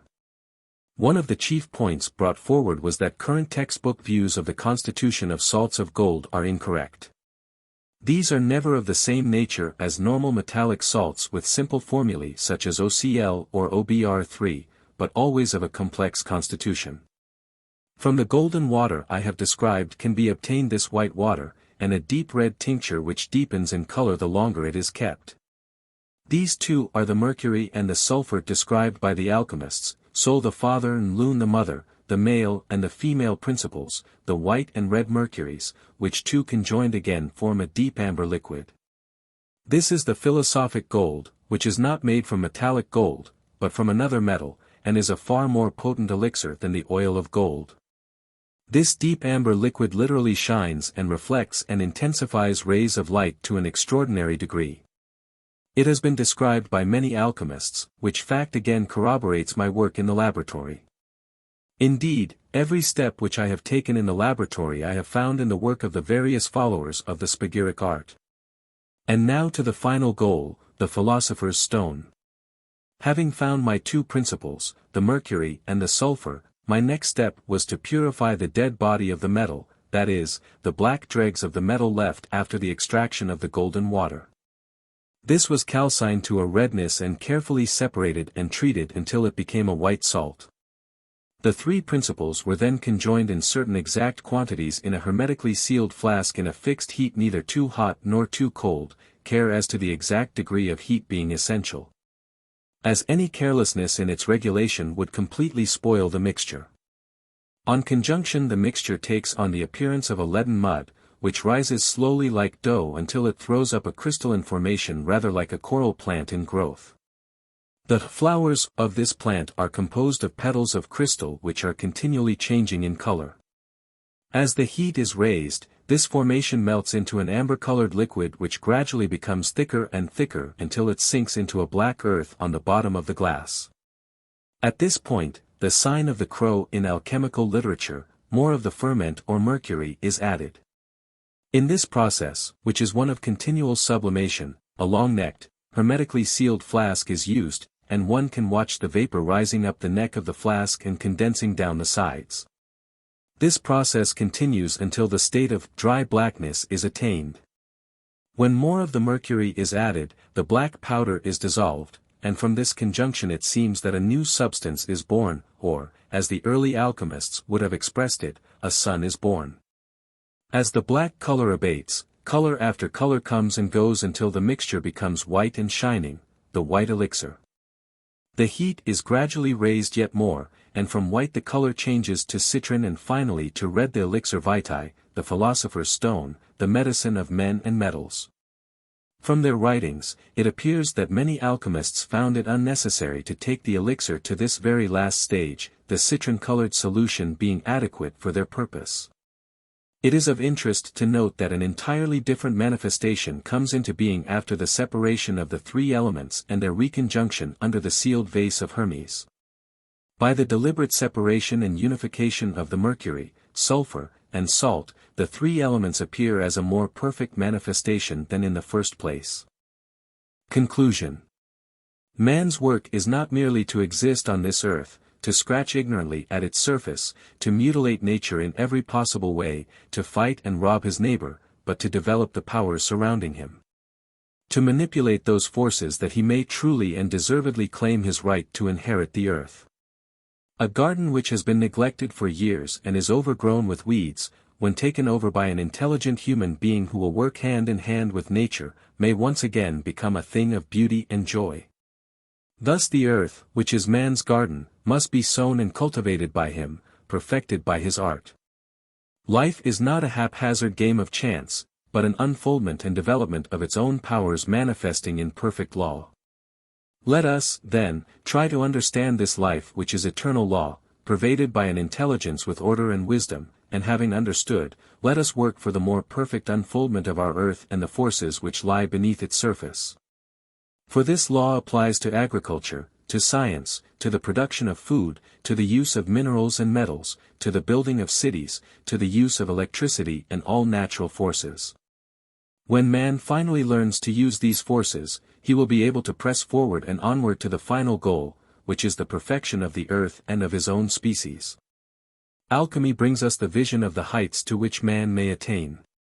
It teaches us that he is triune, that is, spiritual, mental, and physical, that his future is far greater than at present can be envisaged, that life is law and wisdom. Those of you who have followed me thus far may be interested in the following extracts of Hermetic literature, both of which, apart from their intrinsic beauty, provide perfect examples of the highly mystical and intentionally enigmatic phraseology of alchemical writing. The authorship of the first, the Tractatus Aureus or Golden Treatise of Hermes, is unknown, despite the name it bears. It is, however, thought to be one of the most ancient and complete pieces of alchemical writing left to us, and has been held in high esteem by alchemists of all ages as a complete exposition of their art. The second, the Book of the Revelation of Hermes, interpreted by Theophrastus Paracelsus, concerning the supreme secret of the world, was first published under the auspices of Benedictus Figulus in his Golden and Blessed Casket of Nature's Marvels, in 1608, a translation of which work was edited and introduced by Mr. Arthur Edward Waite in the latter part of the last century. Many of the truths enunciated therein are to be found in other works by writers of earlier and later times, but much of the phraseology is unique to Paracelsus himself. Aureus, or the Golden Tractate. Section 1. Even thus saith Hermes. Through long years I have not ceased to experiment, neither have I spared any labor of mind. And this science and art I have obtained by the sole inspiration of the living God, who judged fit to open them to me his servant, who has given to rational creatures the power of thinking and judging aright, forsaking none or giving to any occasion to despair. For myself, I had never discovered this matter to anyone had it not been from fear of the judgment and the perdition of my soul, if I concealed it. It is a debt which I am desirous to discharge to the faithful as the Father of the faithful did liberally bestow it upon me. Understand ye then, O sons of wisdom, that the knowledge of the four elements of the ancient philosophers was not corporally or imprudently sought after, which are through patience to be discovered according to their causes and their occult operation. But, their operation is occult, since nothing is done except the matter be decompounded and because it is not perfected unless the colors be thoroughly passed and accomplished. Know then, that the division that was made upon the water, by the ancient philosophers, separates it into four substances, one into two, and three into one, the third part of which is color, as it were a coagulated moisture. But the second and third waters are the weights of the wise. Take of the humidity, or moisture, 1.5 ounces, and of the southern redness, which is the soul of gold, a fourth part, that is to say, 1/2 ounce. Of the citron sere, in like manner, 1/2 ounce, of the auripigment, 1/2 ounce, which are 8, that is 3 ounces. And know ye that the vine of the wise is drawn forth in 3, but the wine thereof is not perfected, until at length 30 be accomplished. Understand the operation, therefore. Decoction lessens the matter, but the tincture augments it, because Luna in 15 days is diminished, and in the third she is augmented. This is the beginning and the end. Behold, I have declared that which was hidden, since the work is both with thee and about thee, that which was within is taken out and fixed, and thou canst have it either in earth or sea. Keep, therefore, the argent vive, which is prepared in the innermost chamber in which it is coagulated, for that is the mercury which is celebrated from the residual earth. He, therefore, who now hears my words, let him search into them, which are to justify no evil doer, but to benefit the good. Therefore I have discovered all things that were before hidden concerning this knowledge, and disclosed the greatest of all secrets, even the intellectual science. Know ye, therefore, children of wisdom, who inquire concerning the report thereof, that the vulture standing upon the mountain crieth out with a loud voice, I am the white of the black, and the red of the white, and the citron of the red. And behold, I speak the very truth. And know that the chief principle of the art is the crow, which is the blackness of the night and the clearness of the day, and flies without wings. From the bitterness existing in the throat the tincture is taken, the red goes forth from his body, and from his back is taken a thin water. Understand, therefore, and accept this gift of God which is hidden from the thoughtless world. In the caverns of the metals there is hidden the stone that is venerable, splendid in color, a mind sublime and an open sea. Behold, I have declared it unto thee. Give thanks to God who teacheth thee this knowledge, for he in return recompenses the grateful. Put the matter into a moist fire, therefore, and cause it to boil, in order that its heat may be augmented, which destroys the siccity of the incombustible nature, until the radix shall appear. Then extract the redness and the light parts, till only about a third remains. Sons of science! For this reason are philosophers said to be envious, not that they grudged truth to religious or just men, or to the wise, but to fools, ignorant and vicious, who are without self-control and benevolence, lest they should be made powerful and able to perpetrate sinful things. For of such the philosophers are made accountable to God, and evil men are not admitted worthy of this wisdom. Know that this matter I call the stone, but it is also named the feminine of magnesia, or the hen, or the white spittle, or the volatile milk, the incombustible oil, in order that it may be hidden from the inept and ignorant, who are deficient in goodness and self-control.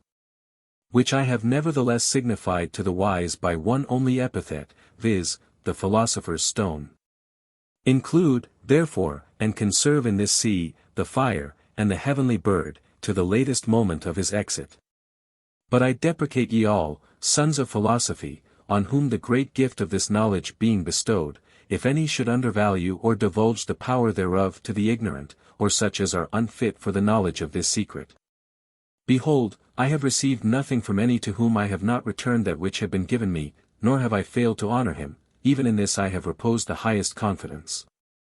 This, O son, is the concealed stone of many colors, which is born and brought forth in one color, I know this and conceal it. By this, the Almighty favoring, the greatest diseases are escaped, and every sorrow, distress and evil and hurtful thing is made to depart. For it leads from darkness into light, from this desert wilderness to a secure habitation, and from poverty and straits to a free and ample fortune. Section 2. My son, before all things I admonish thee to fear God, in whom is the strength of thy undertaking, and the bond of whatsoever thou meditatest to unloose, whatsoever thou hearest, consider it rationally. For I hold thee not to be a fool. Lay hold, therefore, of my instructions and meditate upon them, and so let thy heart be fitted also to conceive, as if thou was thyself the author of that which I now teach. If thou appliest cold to any nature that is hot, it will not hurt it. In like manner, he who is rational shuts himself within from the threshold of ignorance, lest supinely he should be deceived.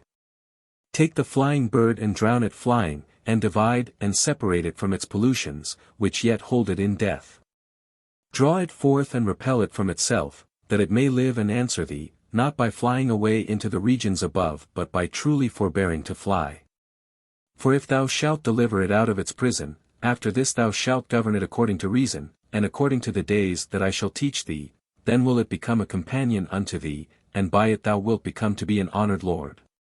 Extract from the ray its shadow, and from the light its obscurity, by which the clouds hang over it and keep away the light, by means of its construction, also, and fiery redness, it is burned. Take, my son, this redness, corrupted with water, which is as a live coal holding fire, which if thou shalt withdraw so often until the redness is made pure, then it will associate with thee, by whom it was cherished, and in whom it rests. Return, then, O my son, the coal being extinct in life, upon the water for 30 days, as I shall note to thee, and henceforth thou art a crowned king, resting over the fountain, and drawing from thence o'er a pigment dry without moisture. And now I have made the heart of the hearers, hoping in thee, to rejoice, even in their eyes, beholding thee in anticipation of that which thou possessest.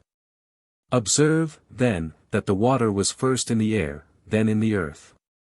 Restore thou it also to the superiors by its proper windings and not foolishly altering it, then to the former spirit, gathered in its redness, let it be carefully conjoined.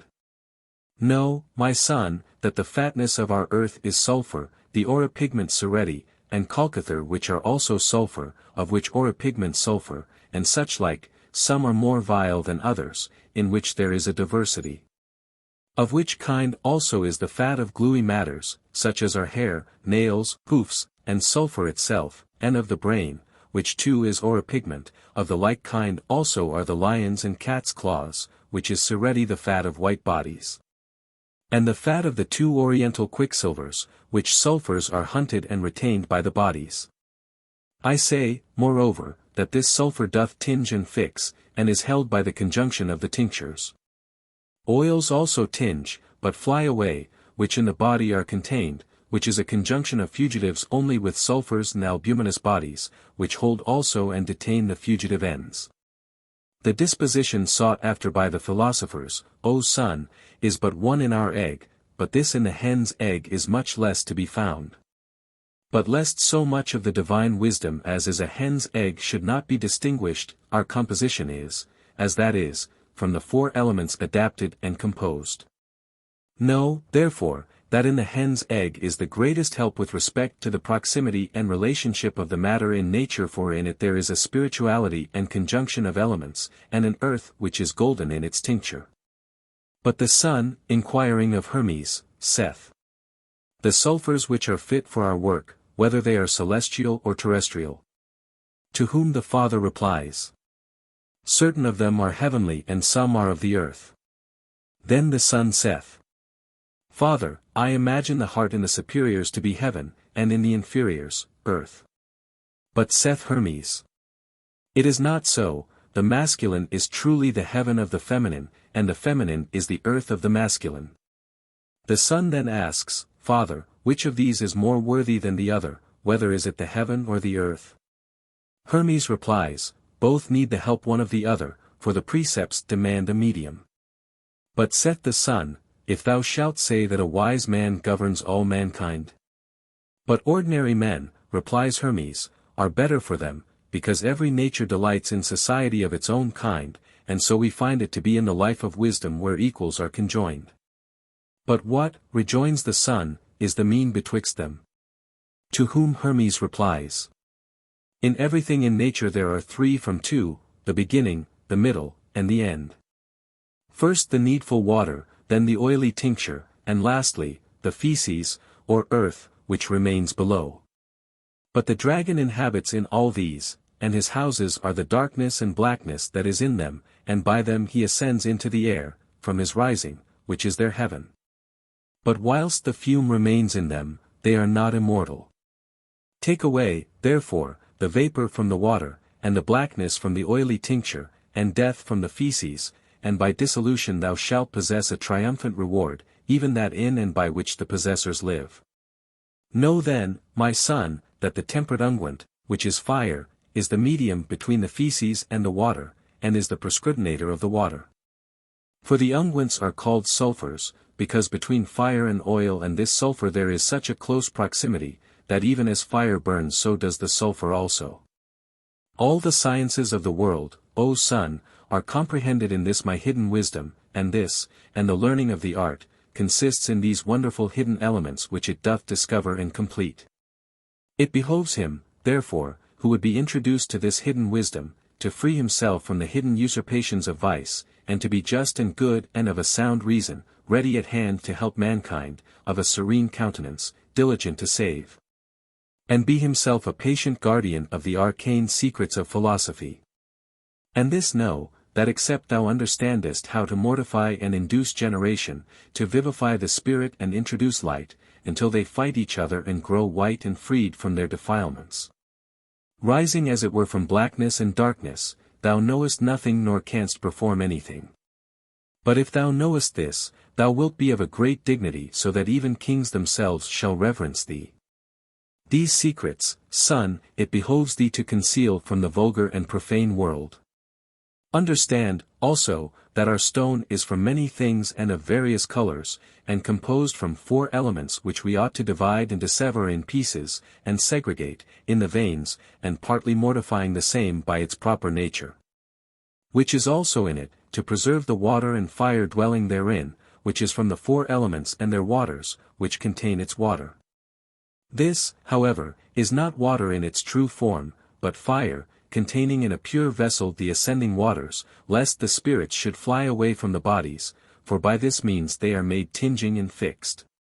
O, blessed watery form, that dissolvest the elements! Now it behoves us, with this watery soul, to possess ourselves of a sulphureous form, and to mingle the same with our acetum. For when, by the power of water, the composition is dissolved, it is the key of the restoration, then darkness and death will fly away from them and wisdom proceeds onwards to the fulfillment of her law. Section 3. Know, my son, that the philosophers bind up their matter with a strong chain that it may contend with the fire, because the spirits in the washed bodies desire to dwell therein and to rejoice. In these habitations they vivify themselves and inhabit there, and the bodies hold them, nor can they be hereafter separated any more. The dead elements are revived, the composed bodies tinge and are altered, and by a wonderful process they are made permanent, as saith the philosopher. O, permanent watery form, creatrix of the royal elements! Who, having with thy brethren and a just government obtained the tincture, findest rest. Our precious stone is cast forth upon the dunghill, and that which is most worthy is made vilest of the vile. Therefore, it behoves us to mortify 2 argent vives together, both to venerate and be venerated, viz., the argent vive of aura pigment, and the oriental argent vive of magnesia. O, nature, the most potent creatrix of nature, which containest and separatest natures in a middle principle. The stone comes with light, and with light it is generated, and then it generates and brings forth the black clouds of darkness, which is the mother of all things. But when we marry the crowned king to our red daughter, and in a gentle fire, not hurtful she doth conceive an excellent and supernatural son, which permanent life she doth also feed with a subtle heat, so that he lives at length in our fire. But when thou shalt send forth thy fire upon the foliated sulphur, the boundary of hearts doth enter in above, it is washed in the same, and the purified matter thereof is extracted. Then he is transformed, and his tincture by help of the fire remains red, as it were flesh. But our son, the king begotten, takes his tincture from the fire, and death even, and darkness, and the waters flee away. The dragon shuns the sunbeams which dart through the crevices and our dead sun lives, the king comes forth from the fire and rejoins with his spouse, the occult treasures are laid open, and the virgin's milk is whitened. The sun, already vivified, is become a warrior in the fire, and of tincture super-excellent.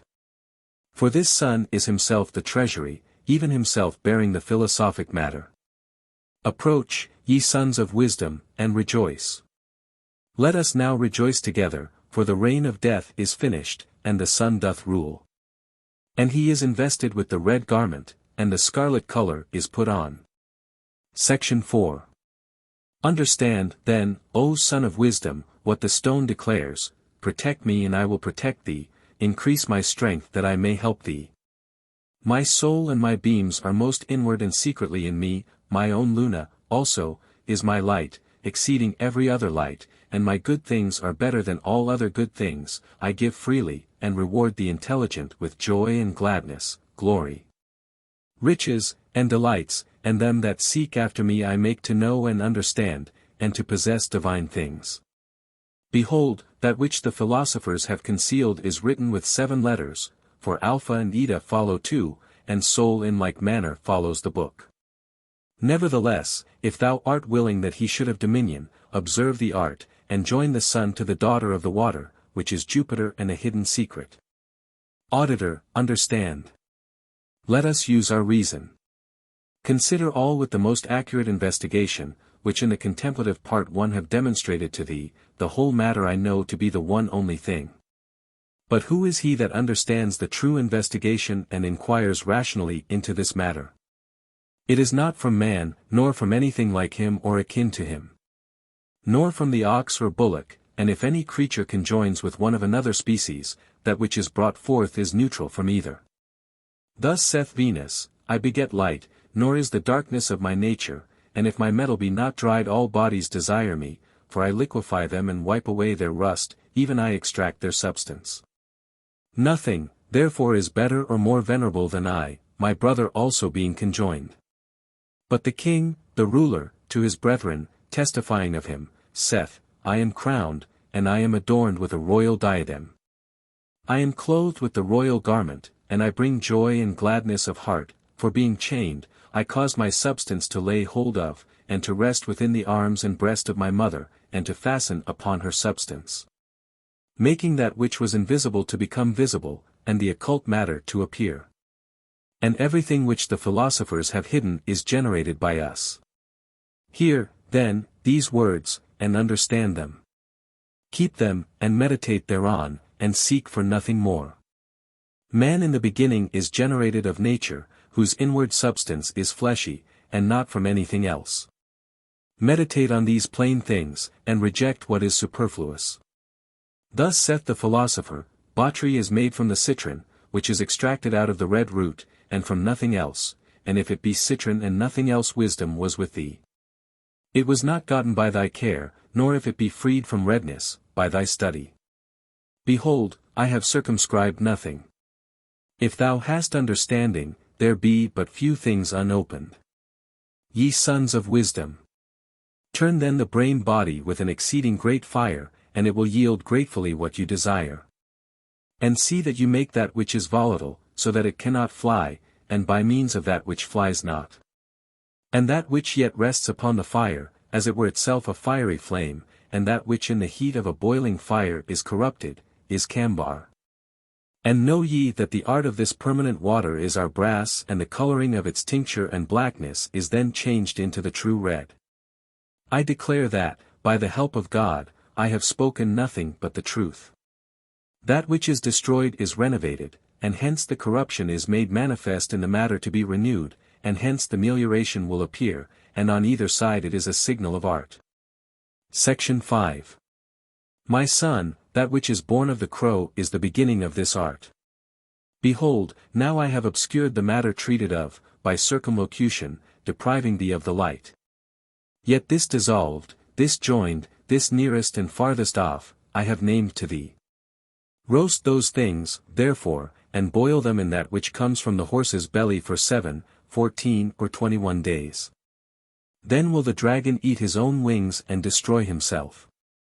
This being done, let it be put into a fiery furnace, which lute diligently, and observe that none of the spirit may escape. And know that the periods of the earth are in the water, which let it be as long as until thou puttiest the same upon it. This matter being thus melted and burned, take the brain thereof and triturate it in most sharp vinegar, till it becomes obscured. This done, it lives in the putrefaction, let the dark clouds which were in it before it was killed be converted into its own body. Let this process be repeated, as I have described, let it again die, as I before said, and then it lives. In the life and death thereof we work with the spirits, for as it dies by the taking away of the spirit, so it lives in the return and is revived and rejoices therein. Being arrived then at this knowledge, that which thou hast been searching for is made apparent in the affirmation. I have even related to thee the joyful signs, even that which doth fix the body. But these things, and how they attain to the knowledge of this secret, are given by our ancestors in figures and types. Behold, they are dead. I have opened the riddle, and the book of knowledge is revealed. The hidden things I have uncovered, and have brought together the scattered truths within their boundary, and have conjoined many various forms, even I have associated the Spirit. Take it as the gift of God. Section 6. It behoves thee to give thanks to God, who has bestowed liberally of his bounty to the wise, who delivers us from misery and poverty. I am tempted and proven with the fullness of his substance and his probable wonders, and humbly pray God that whilst we live we may come to him. Remove thence, O sons of science, the unguents which we extract from fats, hair, verdigris, tragacanth and bones, which are written in the books of our fathers. But concerning the ointments which contain the tincture, coagulate the fugitive, and adorn the sulphurs, it behoves us to explain their disposition more at large, and to unveil the form, which is buried and hidden from other unguents. Which is seen in disposition, but dwells in his own body, as fire in trees and stones, which by the most subtle art and ingenuity it behoves to extract without burning. And know that the heaven is to be joined mediately with the earth, but the form is in a middle nature between the heaven and the earth, which is our water. But the water holds of all the first place which goes forth from this stone. But the second is gold, and the third is gold, only in a mean which is more noble than the water and the feces. But in these are the smoke, the blackness and the death. It behoves us, therefore, to dry away the vapor from the water, to expel the blackness from the unguent, and death from the feces, and this by dissolution. By which means we attain to the highest philosophy and secret of all hidden things. Section 7. Know ye then, O sons of science, there are 7 bodies, of which gold is the first, the most perfect, the king of them, and their head, which neither the earth can corrupt nor fire devastate. Nor the water change, for its complexion is equalized, and its nature regulated with respect to heat, cold and moisture. Nor is there anything in it which is superfluous, therefore the philosophers do buoy up and magnify themselves in it, saying that this gold, in relation to other bodies is, as the sun amongst the stars, more splendid in light. And as, by the power of God, every vegetable and all the fruits of the earth are perfected, so gold by the same power sustaineth all. For as dough without a ferment cannot be fermented, so when thou sublimest the body and purifiest it, separating the uncleanness from it, thou wilt then conjoin and mix them together, and put in a ferment confecting the earth and water. Then will the elixir ferment even as dough doth ferment. Think of this, and see how the ferment in this case doth change the former natures to another thing. Observe also, that there is no ferment otherwise than from the dough itself. Observe, moreover, that the ferment whitens the confection and hinders it from turning, and holds the tincture lest it should fly, and rejoice the bodies, and makes them intimately to join and to enter one into another. And this is the key of the philosophers and the end of their work, and by this science, bodies are meliorated, and the operation of them, God assisting, is consummate. But, through negligence and a false opinion of the matter, the operation may be perverted, as a mass of leaven growing corrupt, or milk turned with rennet for cheese, and musk among aromatics. The sure color of the golden matter for the red, and the nature thereof, is not sweetness, therefore we make of them sericum elixir. And of them we make the enamel of which we have already written, and with the king's seal we have tinged the clay, and in that have set the color of heaven, which augments the sight of them that see. The stone, therefore, is the most precious gold without spots, evenly tempered, which neither fire, nor air, nor water, nor earth is able to corrupt. For it is the universal ferment rectifying all things in a medium composition, whose complexion is yellow and a true citron color. The gold of the wise, boiled and well digested, with a fiery water, makes elixir, for the gold of the wise is more heavy than lead, which in a temperate composition is a ferment elixir, and contrariwise, in our intemperate composition, is the confusion of the whole. For the work begins from the vegetable, next from the animal, as in a hen's egg, in which is the greatest help, and our earth is gold, all of which we make sericum, which is the ferment elixir. The Book of the Revelation of Hermes. Interpreted by Theophrastus Paracelsus. Concerning the supreme secret of the world. Hermes, Plato, Aristotle, and the other philosophers, flourishing at different times, who have introduced the arts, and more especially have explored the secrets of inferior creation, all these have eagerly sought a means whereby man's body might be preserved from decay and become endued with immortality. To them it was answered that there is nothing which might deliver the mortal body from death, but that there is one thing which may postpone decay, renew youth, and prolong short human life, as with the patriarchs. For death was laid as a punishment upon our first parents, Adam and Eve, and will never depart from all their descendants. Therefore, the above philosophers, and many others, have sought this one thing with great labor, and have found that which preserves the human body from corruption, and prolongs life, conducts itself, with respect to other elements, As it were like the heavens, from which they understood that the heavens are a substance above the four elements. And just as the heavens, with respect to the other elements, are held to be the fifth substance, for they are indestructible, stable, and suffer no foreign admixture. So also this one thing, compared to the forces of our body, is an indestructible essence, drying up all the superfluities of our bodies, and has been philosophically called by the above-mentioned name. It is neither hot and dry like fire, nor cold and moist like water, nor warm and moist like air, nor dry and cold like earth. But it is a skillful, perfect equation of all the elements, a right commingling of natural forces, a most particular union of spiritual virtues, an indissoluble uniting of body and soul. It is the purest and noblest substance of an indestructible body, which cannot be destroyed nor harmed by the elements, and is produced by art. With this Aristotle prepared an apple prolonging life by its scent, when he, 15 days before his death, could neither eat nor drink on account of old age. This spiritual essence, or one thing, was revealed from above to Adam, and was greatly desired by the Holy Fathers. This also Hermes and Aristotle call the truth without lies, the most sure of all things certain, the secret of all secrets. It is the last and the highest thing to be sought under the heavens, a wondrous closing and finish of philosophical work, by which are discovered the dews of heaven and the fastnesses of earth.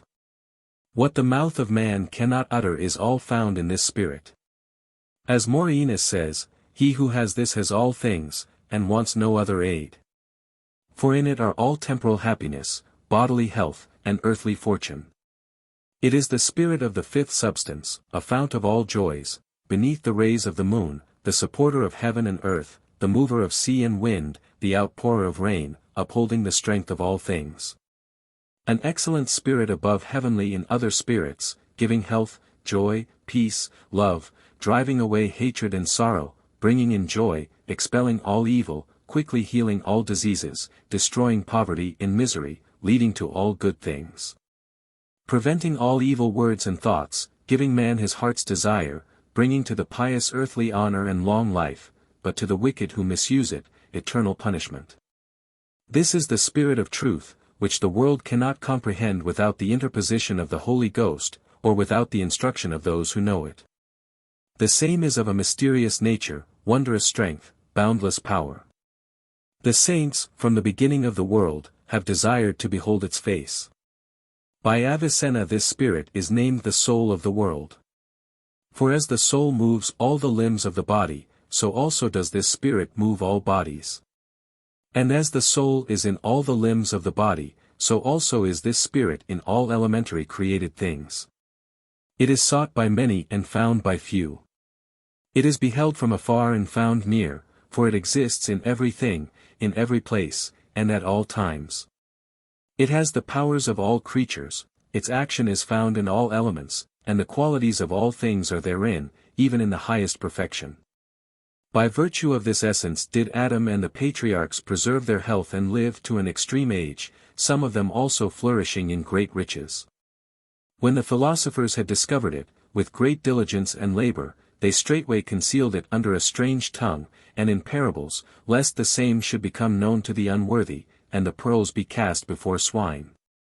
For if everyone knew it, all work and industry would cease, man would desire nothing but this one thing, people would live wickedly, and the world be ruined, seeing that they would provoke God by reason of their avarice and superfluity. For eye hath not seen, nor ear heard, nor hath the heart of man understood what heaven hath naturally incorporated with this spirit.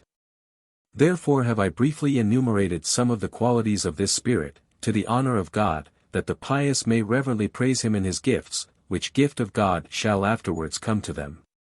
And I will herewith shew what powers and virtues it possesses in each thing, also its outward appearance, that it may be more readily recognized. In its first state, it appears as an impure earthly body, full of imperfections.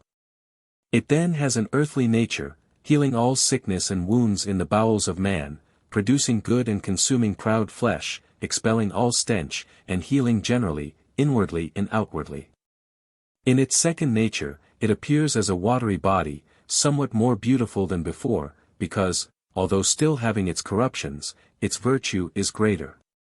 It is much nearer the truth, and more effective in works. In this form it cures cold and hot fevers, and is a specific against poisons, which it drives from heart and lungs, healing the same when injured or wounded, purifying the blood, and, taken 3 times a day, is of great comfort in all diseases.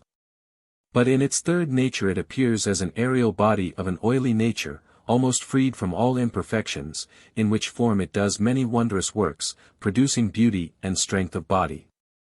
And, a small quantity being taken in the food, preventing melancholy and heating of the gall, increasing the quantity of blood and seed.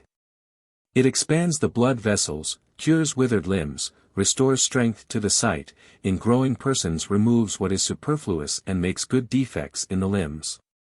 In its fourth nature it appears in a fiery form, not quite freed from all imperfections, still somewhat watery and not dried enough, wherein it has many virtues making the old young and reviving those at the point of death. For if to such an one there be given, in wine, a barleycorn's weight of this fire, so that it reach the stomach, it goes to his heart, renewing him at once, driving away all previous moisture and poison, and restoring the natural heat of the liver. Given in small doses to old people, it removes the diseases of age, giving the old young hearts and bodies.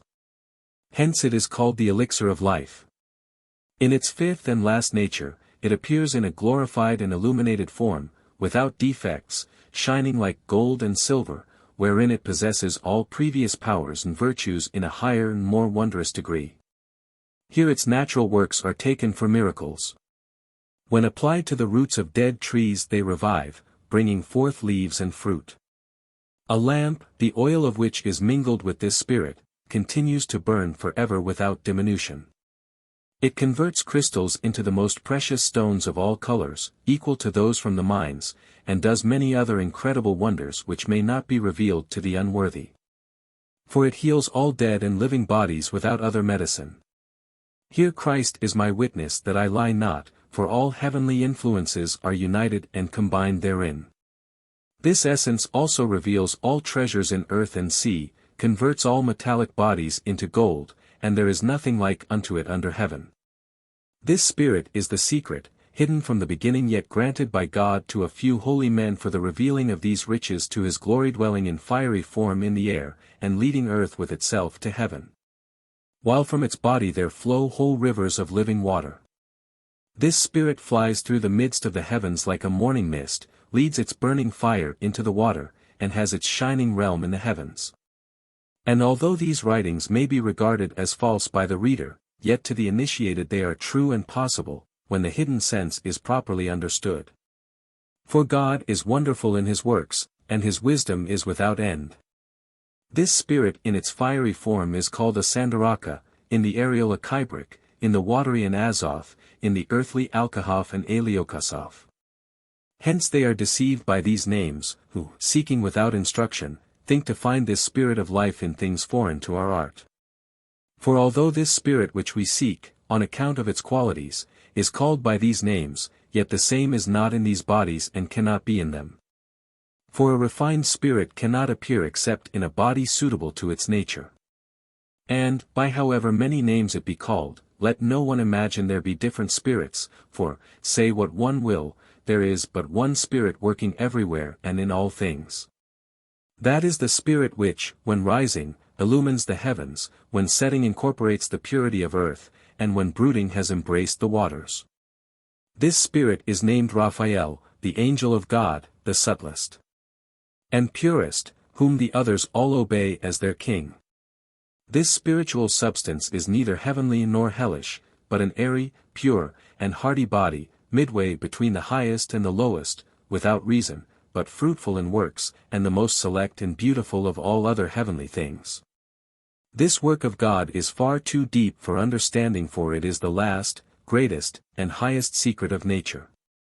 It is the Spirit of God, which in the beginning filled the earth and brooded over the waters, which the world cannot grasp without the gracious interposition of the Holy Spirit and instruction from those who know it. Which also the whole world desires for its virtue, and which cannot be prized enough. For it reaches to the planets, raises the clouds, drives away mists, gives its light to all things, turns everything into sun and moon, bestows all health and abundance of treasure, cleanses the leper, brightens the eyes, banishes sorrow, heals the sick, reveals all hidden treasures, and, generally, cures all diseases. Through this spirit have the philosophers invented the 7 liberal arts, and thereby gained their riches. Through the same Moses made the golden vessels in the ark, and King Solomon did many beautiful works to the honor of God. Therewith Moses built the tabernacle, Noah the ark, Solomon the temple.